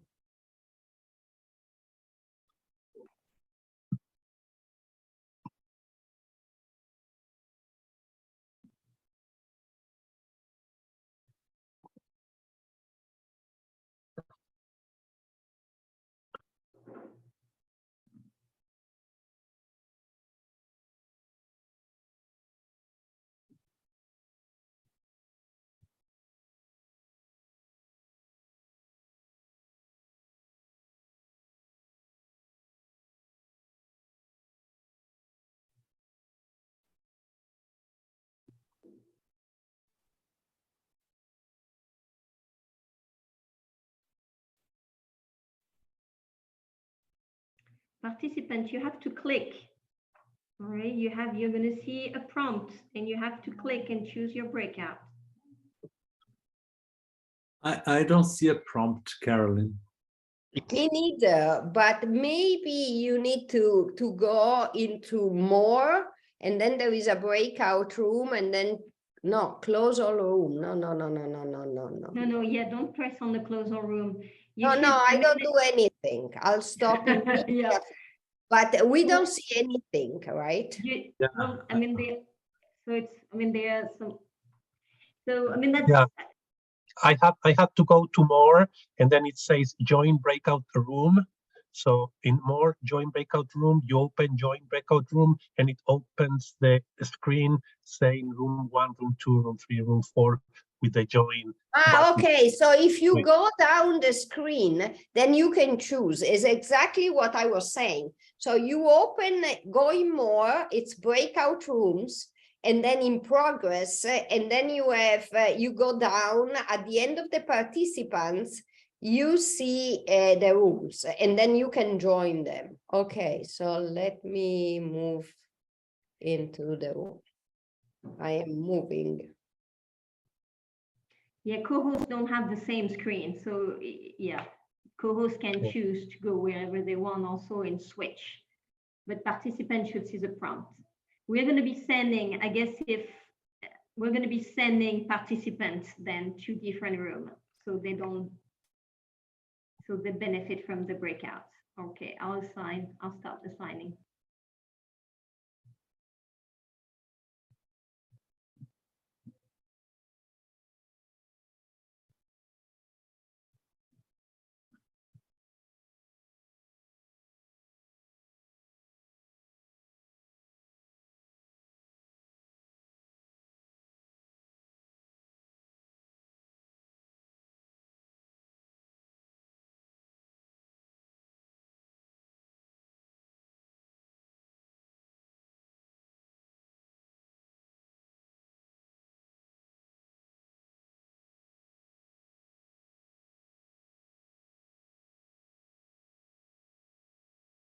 Cara, can you start the recording?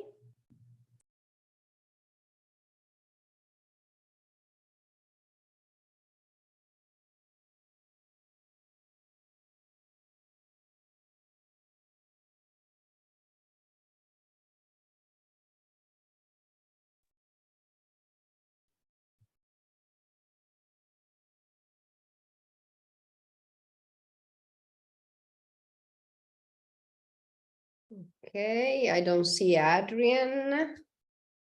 Adrian, you are back, so you would like to take over and Yes, absolutely. So thank you all of you for staying with us. I had a really nice conversation like now in the breakout session regarding regulatory issues that I think we didn't, or we haven't finished it. So maybe it's good to also discuss it here, because I think the topics were quite hot. So now we have everyone on board, so feel free to ask, to post your questions on the chat, so we will transfer them to the panelist. Now we also have here with us Cécile Espierre, that is a Senior Director of Clinical Trial Platforms at the Janssen Pharmaceutical Company of Johnson & Johnson, and currently she's leading the EU PEARL project. So I will first launch a question that was posted in the chat by Kelly Stilson, and the question says, how does EU PEARL team recommend to handle potential toxicities or drug-drug interactions in new regimen? Or is the assumption that these issues should be understood before plugging into the platform trial? So I don't know, maybe Norbert, you can jump here and tell us something about how to handle these potential toxicities and drug-drug interactions with new regimen in the protocols and the sub-studies. Thanks, Adrian. Yes, I'm happy to try to answer that. We already discussed this in the breakout room briefly. So there is, of course, I think this is a general issue when trying to put together two or more new unlicensed compounds for a new TB regimen. And our understanding is that a lot of guidance here comes from the ICH M3, which specifies how much preclinical data you need to have in order for your clinical trials in general, but it also mentions what kind of combination toxicology you need if you put together two unlicensed drugs or an unlicensed drug with a licensed drug. And fortunately, in the M3 Q&A document, there is an exception stated that you do not have to conduct preclinical animal toxicology studies for combinations intended to treat tuberculosis unless there is overlapping toxicities known for the two unlicensed compounds. So, for instance, if you have two drug candidates and both of them would show in animal studies that there is damage to the same end organ, like to the heart or to the pancreas and so on, then the regulators may actually come back and require that. Otherwise, we have received this in our study where we combined siltezolid with bedaquiline and dilaminid. We had received this as an FDA recommendation, but not a requirement. So we were able to proceed without that. And my understanding is that these combination toxicology studies are very demanding in terms of sample size, number of animals, number of combinations with different dosages to test, and therefore quite difficult to do in our field of work. Thanks. Thanks a lot, Norbert. And now I do have a question for Cecile and Larry. And you are a key stakeholder for IRPs because you represent the companies. So what are the advantages and concerns that you may have as drug developers and industries in IRPs? Of course, anyone else is free to answer.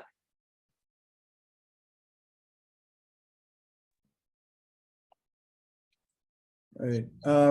I spoke a little bit about this, that in general, pharmaceutical companies, in my experience, I haven't been employed for 3 years now, but I would be surprised if things had changed greatly.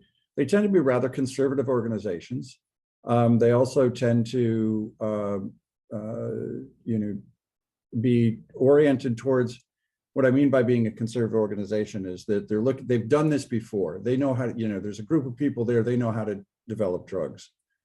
And that getting people to change their paradigm can be very difficult unless that's, common in your field. For instance, oncology, I think, these types of trials have been, or this approach has, proven very successful and it is implemented quite readily.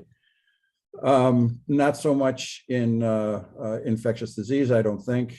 And one of the things that I think would help a great deal is, interacting with regulatory authorities to show that this is something that the regulatory authorities not only supports, but that, that there could be very easily be a way forward. Talking about the toxicities, it was one of the things that that made me think that one of the other reluctances might be in sharing data at an early, when you're just moving into phase 2, say, to begin looking at combinations. That might be something that could be difficult to get supervisory approval and upper level policymaker approval to do. But that as I was, getting ready to walk out the door, it was something that I had suggested that they look at, and another way to support this idea is the idea of saving time. Time is money, and that if you can move a product, a new product as part of a combination regimen forward more quickly, that would be something that could be would be considered a positive. Thanks. And Cecile? Yeah, thank you for the question. I would like to respond and talk a little bit about EU PEARL, because I'm not responding typically for one particular pharmaceutical company, but I think how we should look at this is in EU PEARL, we focus to investigate certain fields which do raise concerns. And that's how we want to create some standard frameworks or some guidances for considerations. And I think these point exactly to the places where either our public partners have concerns or most of the pharmaceutical biotech have concerns. So let me give you a few examples, Daniela. So one of the things we have done extensively is researching the methodology, the statistical methodology. And that is then done in a way that we bring together the statisticians from our companies and how we look at the data and the data generation and the public partners. And we organized webinars specifically on non-concurrent controls, multiplicity issues, and I think those were highlighted already earlier today as well. Another field is, for example, the legal framework. And we also just talked a little bit about the legal framework and about the concept of sponsorship. So how we have addressed that in EU PEARL. We brought together attorneys from different organizations and we thought about what needs to be considered around a couple of themes. And the themes were selected based on their urgency and importance. So I can share with you what they were. Considerations on sponsorship. So should there be one sponsor? Who picks up the role? How do you select it? What's important? What's the legal framework for that? Another one was around provisions in the clinical trial agreement. Another one was looking into the liability, statutory liability concepts. And another one was in data sharing and intellectual property. And I think that more or less gives you an insight on what is kind of important to be resolved up front. Then the team is currently working on a more generalizable framework and how should everything kind of be set up. And again, these are all considerations documents. Hopefully that gives you some insight. And then the last one, I think we already heard a little bit about that too, was the interaction with regulators. So EU PEARL has indeed worked to this early engagement with the FDA in the CPIM meeting and with the EMA in the ITF meeting. And what we do is we sort of communicate on the experience, we share that so that other teams also consider going early, and we just focalize kind of the importance and the relevance of doing that. And lastly, another point which is important also for drug developers is how to engage patients early. And so what is being done in the EU PEARL consortium is we're working with the European Patient Federation, who is developing a kind of a technology platform where there is some understandable explanations on what are these platform trials, why are they relevant, and so that the broader community starts to better understand what this is, and then actually is more able to appreciate and make that balanced trade-off. What's in it for me? What does it mean? How will ICFs need to be set up? So I hope that answers your questions on what we believed were important.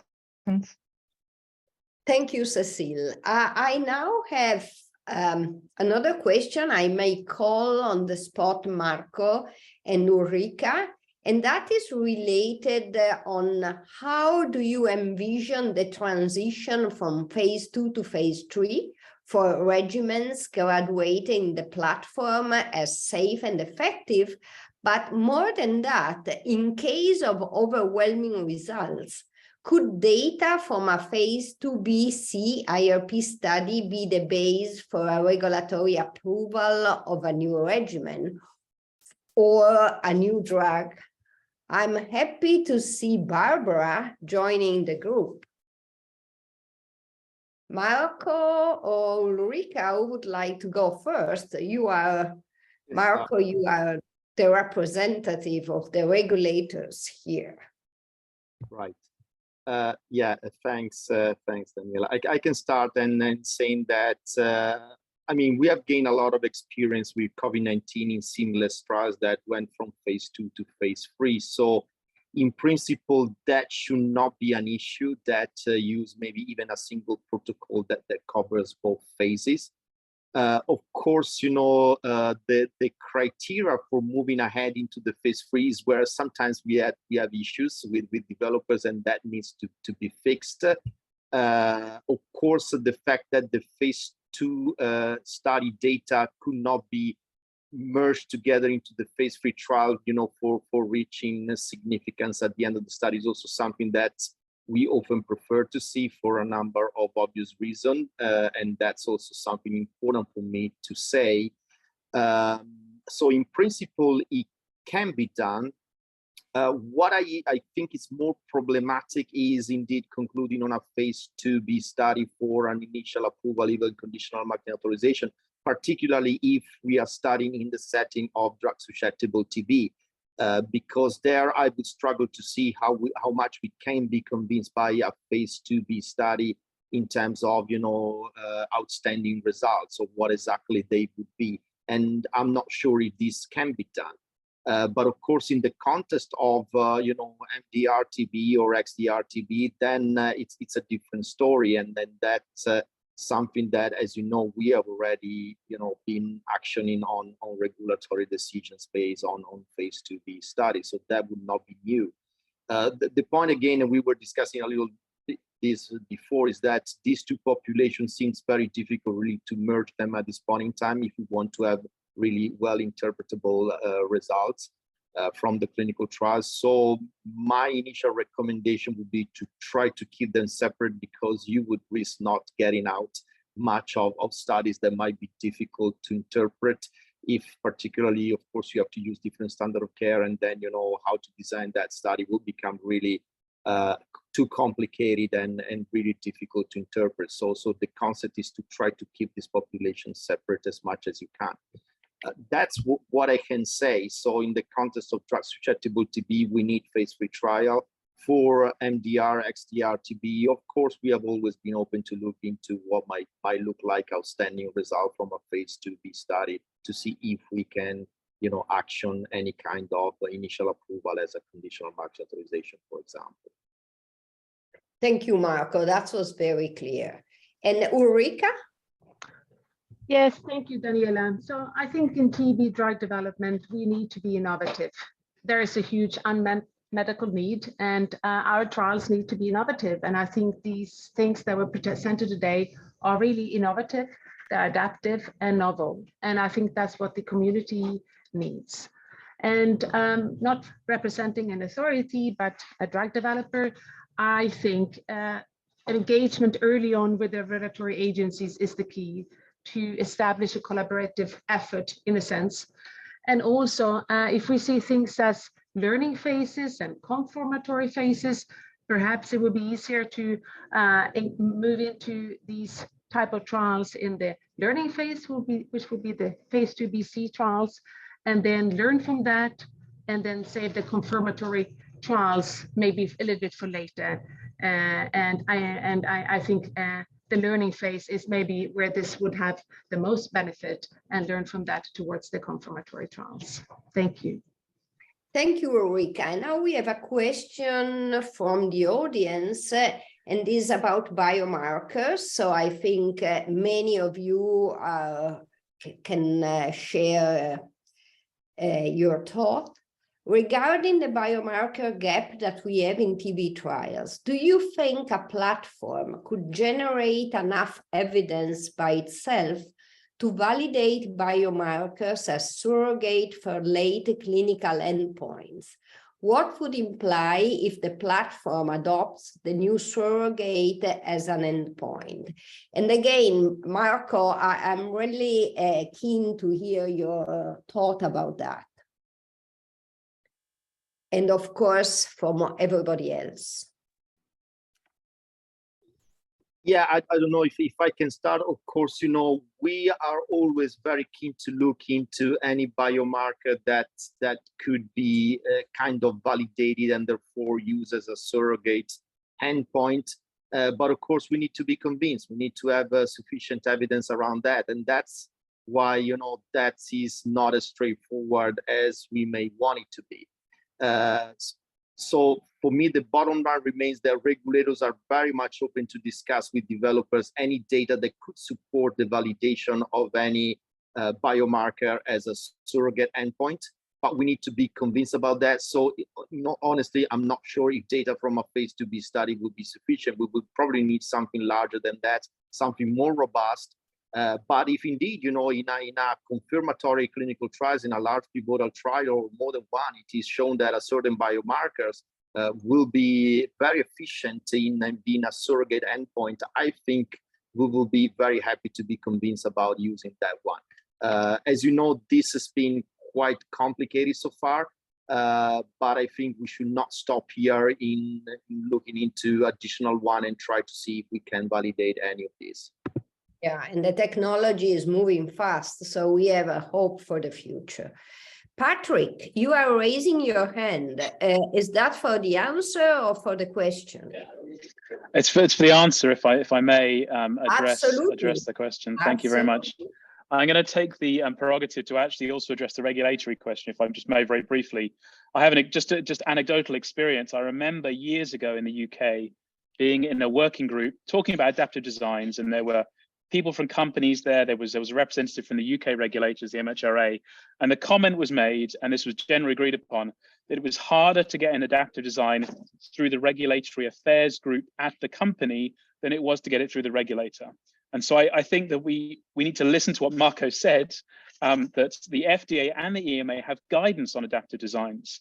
A seamless design is not very new. It's been used for many years now, and is not that difficult. So I think that we need to be, what I heard from Marco was they'd welcome these sort of design. We need to be more innovative in thinking about what designs work, and not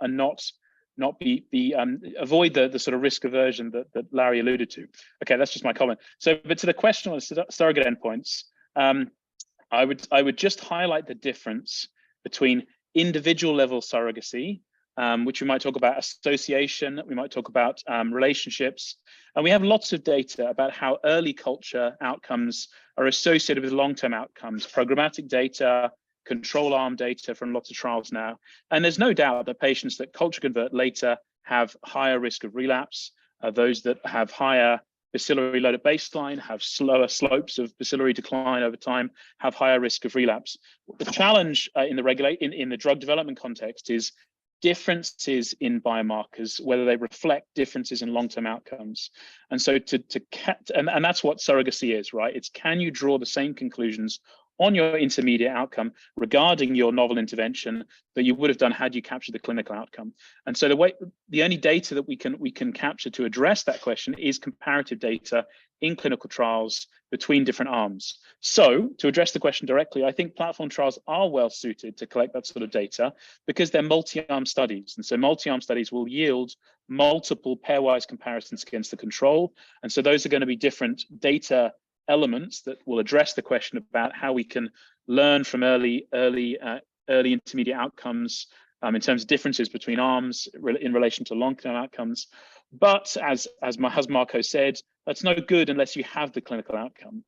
And so the sort of phase 2C type trials that some people are doing, Unite for TB, the PAN-TB trial, I think the Otsuka trial, where it's a phase 2 study, albeit small, but long-term outcomes are being collected, maybe 80 patients, maybe 100 patients. And so whilst those are small numbers, they will still give data points for how the difference in culture conversion between arm A and arm B, how that's correlated with the difference in relapse between arm A and arm B. And so as we accrue those data items, we will get more information on that. And so I think platform trials are well suited to that, because if they're multi-arm, they can contribute multiple data points to that relationship. But the only just final comment, a word of caution, it's very hard. And the experience from other disease areas is it's very hard to find surrogates, and even so-called established surrogates in other disease areas, in osteoporosis, in other areas like that, often are subsequently shown not to be surrogates. So it's a difficult road. Thank you very much, Patrick. Now that I see Barbara, and I know that she needs to get back to another symposium, equally, if not even more important, sorry to say that, I do have a question for you, but again for Marco and probably Patrick and Ulrika. So the question is this: how can data from an IRP on drug-sensitive TB population support the registration of the same drug or regimen in a drug-resistant TB population?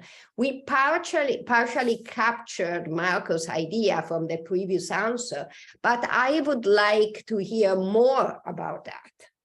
Because Tim and myself, we are, at least myself, humble microbiologists, so we know something on how drug resistance develops, on what are the problems, but we would like to hear from you.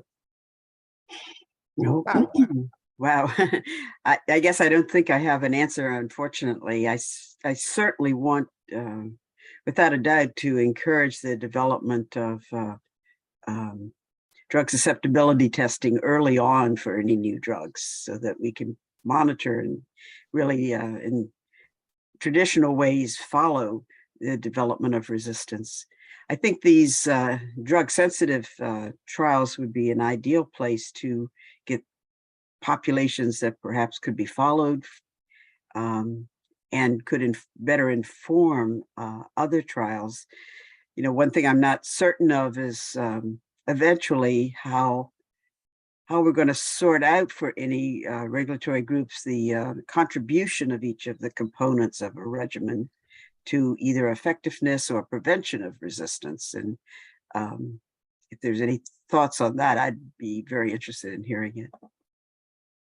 Marco? Thanks, Barbara. Marco? Yeah, I think our EMA guideline, which is now since a few years ago now, was mentioning that indeed, you know, what you could do, you know, you do your randomized clinical trials in the drug susceptible setting, you try to see what your new regimen is able to do there. And then maybe if you got patients that are MDR-TB, then you switched either to a single arm study, that what we had in mind at that point in time, so that you collect data also with respect to what is the outcome, even in a single arm study, with respect to MDR-TB, and this together with a PK/PD package that would indicate what is the ability of the regimen to still retain activity against multi-drug resistant strains could be sufficient for allowing a broad approval that would cover both drug susceptible and MDR-TB. Now, of course, we got regimens that have been established also for MDR-TB. So in the context of a platform trial, you could also consider, you know, running two studies at the same time in which you based on the patient susceptibility, you include in the drug susceptible study or in an MDR-TB study if you want to have also some comparative data, which again is not what we have been asking for.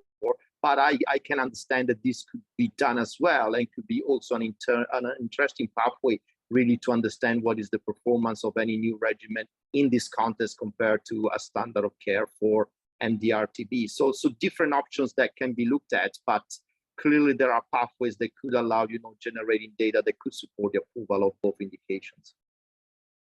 Thank you. Ulrika, do you want to add something?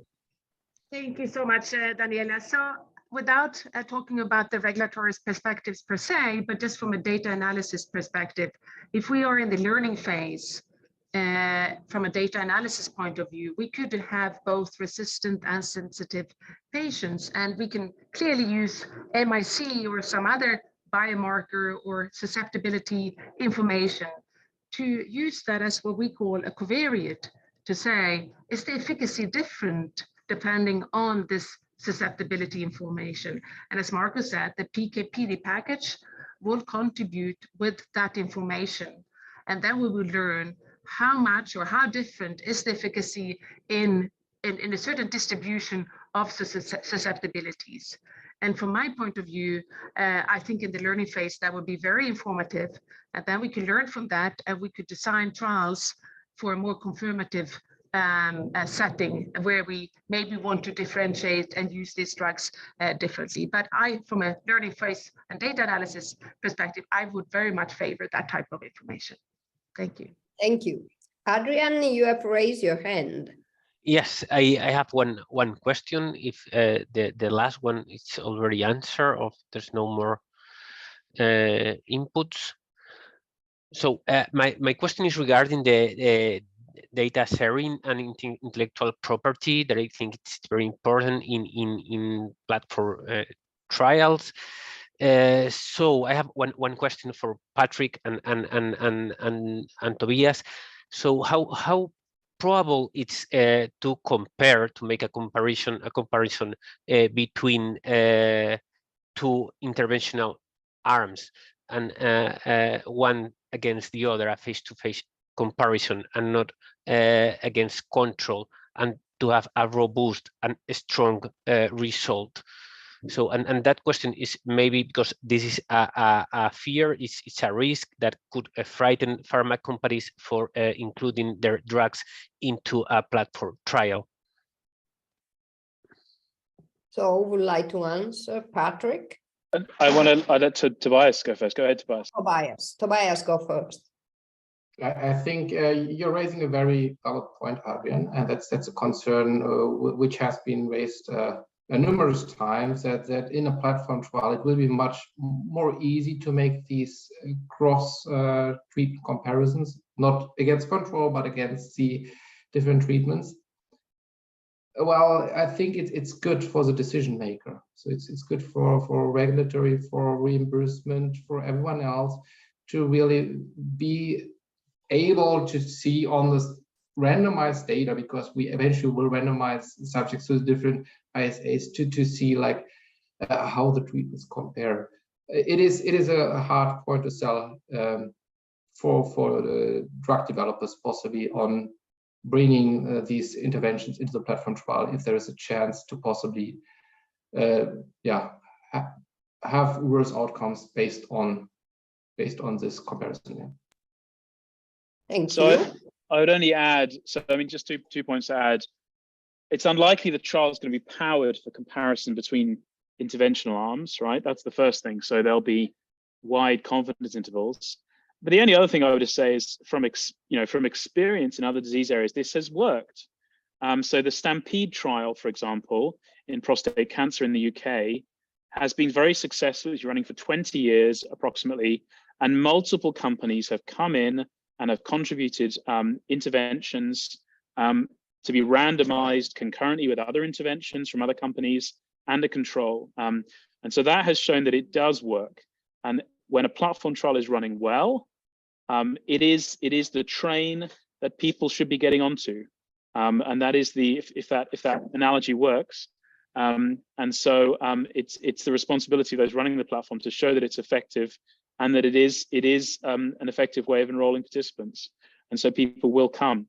That's the experience from other areas. And maybe just one thing to add, I think. Go ahead. If one drug is doing better than another drug, you will learn it anyway.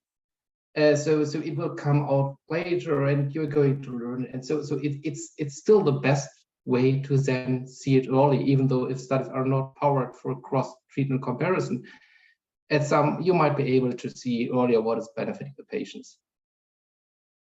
Thank you. And now I would like to go with the same question to all the panelists with a very short answer. And the question is, which challenges do you foresee from your area of expertise in adoption of these platform trials?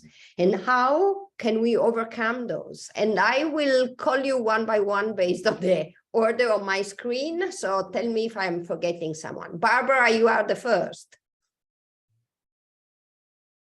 So what are the challenges for you on adopting IRPs?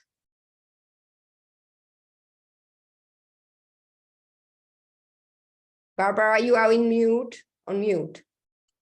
Well, I really think it's a matter of getting the right people together, the right developers, and having the trust and the confidence of the pharmaceutical companies to engage. And I think that would be the first hurdle.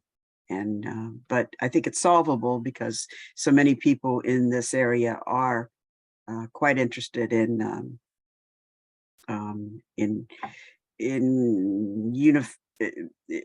partnerships that involve a lot of different interests. So once a good platform's worked out, I think they will come, basically. Thank you. Patrick? It's hard to add to what Barbara said. I think it is trust. And I think it's talking. I think it's recognition. The other thing I would say is that it's difficult to envision a platform trial apart from the interventions. And so I think there needs to be lots of discussion once the interventions are available about what the most appropriate design would be. But I think it is trust is a good word, Barbara. So let me leave it with that, trust. Yeah. Tim, from the laboratory point of view and standardization. Yeah, no, I think that standardization of methodologies is essential, and a platform trial gives you the opportunity to do that. But it becomes a challenge when, out of necessity, you're rolling it out in different areas. So the standardization of methodologies in quite diverse environments and financial settings is a major challenge, and I think that's what I would add. Thanks. Ulrika? Yes, I think we've seen a lot of good examples of collaborative efforts in the field lately. And I think we are seeing that being large communities is powerful for many reasons. I think people are open to this. It's the right time for it. I think if one somehow could have this being, recognition, to understand for the developers that this is something that is, encouraged by the regulatory agencies, then I think people will feel, well, there's something where the discussion has already been made or been held. And I think that will facilitate that people would enter into these type of platforms. So I really think the strategy is right here, engaging with the regulatory agencies early. Thank you. Ezio. Thank you, Daniela. I think the preparedness and the capacities building and setting for the sites is the major constraint so far. I mean, I think that we are lacking still, despite all the progress that we have been having in the last many years. I mean, the communities need to be supported, because we cannot expect that any study can be implemented in a site or in a place without the proper education of the communities and the proper support for meaningful participation. I think, as I highlighted before, I mean, it's a trend that we need to have a community engagement in a strong way. Thank you. Thank you, Karen. And then Cecile.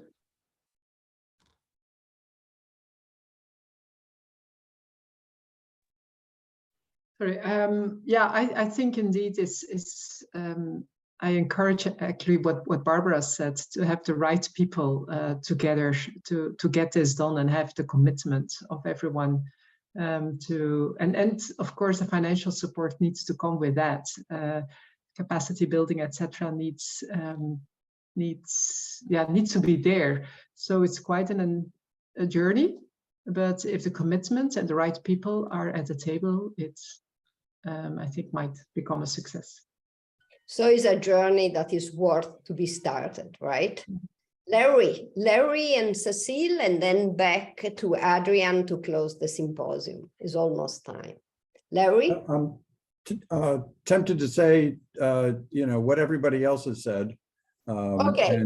But a key component, and this is within industry and some of the other researchers, is trust is a really big issue.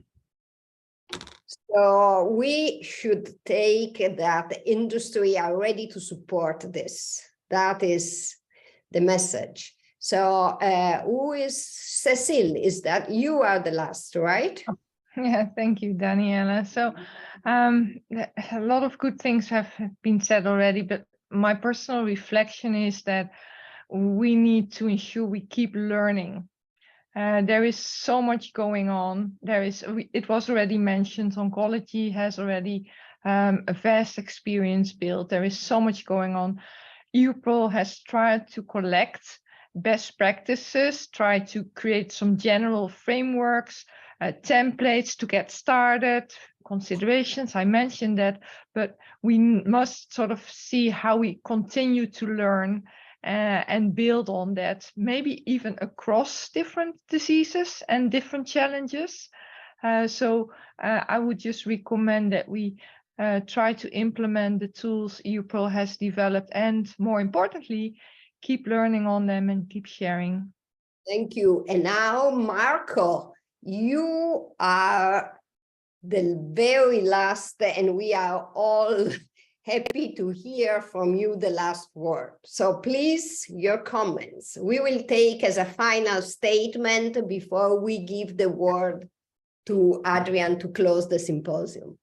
Okay, no pressure. Yeah, so I think it's, platform trials are blooming in different areas, including in infectious diseases. COVID-19 is one example, but not the only one. Also for new antibacterials, we are really pushing for establishing network that can run platform trials. So really, it's important that TB is not left behind. That also for TB, we think about how we can establish platform trials. Important is said that there is engagement with regulators to understand how these studies are done, like the use of concomitant controls and interim analysis, for example, are important areas that need to be discussed with regulators at the earliest time point. And the complexity of the fact that for TB we have regimens, and each drug or combination may have some specific matters or aspect that needs to be looked at. So the need of customizing where needed. And lastly, work also with the countries, because these studies will not be conducted mainly in some European countries or in North America, but in other parts of the world. So it's very important that we build also a good relationship with authorities in the countries where these clinical trials will be run. And lastly, GCP is important. The quality of the data is important. And I'm sure the industry and we would like really to see that these data are of good quality. Yeah, and GDPR as well. It should be mentioned in some countries. Thank you, Marco, and we take that as a almost final statement, because the final statement goes to my co-chair, Adrian. The floor is yours to close the symposium. Thank you. I will be brief. So now I've been writing the words you've been saying. So I have here trust, engagement, commitment, recognition, journey. So what I just think about it, that this is doable. So let's go. There's a lot of hurdles, but you are all open to discussion and open to help investigators to set up this platform trial. So I think it's an opportunity, and it's also nice to see that you all are on board in this big journey. So let's do it. Let's have these platform trials in tuberculosis, and let's address these important issues of resistance and improve treatment of patients with TB. And now I have only two more things to say. That it's the advertising time. I will share with you my screen because I have two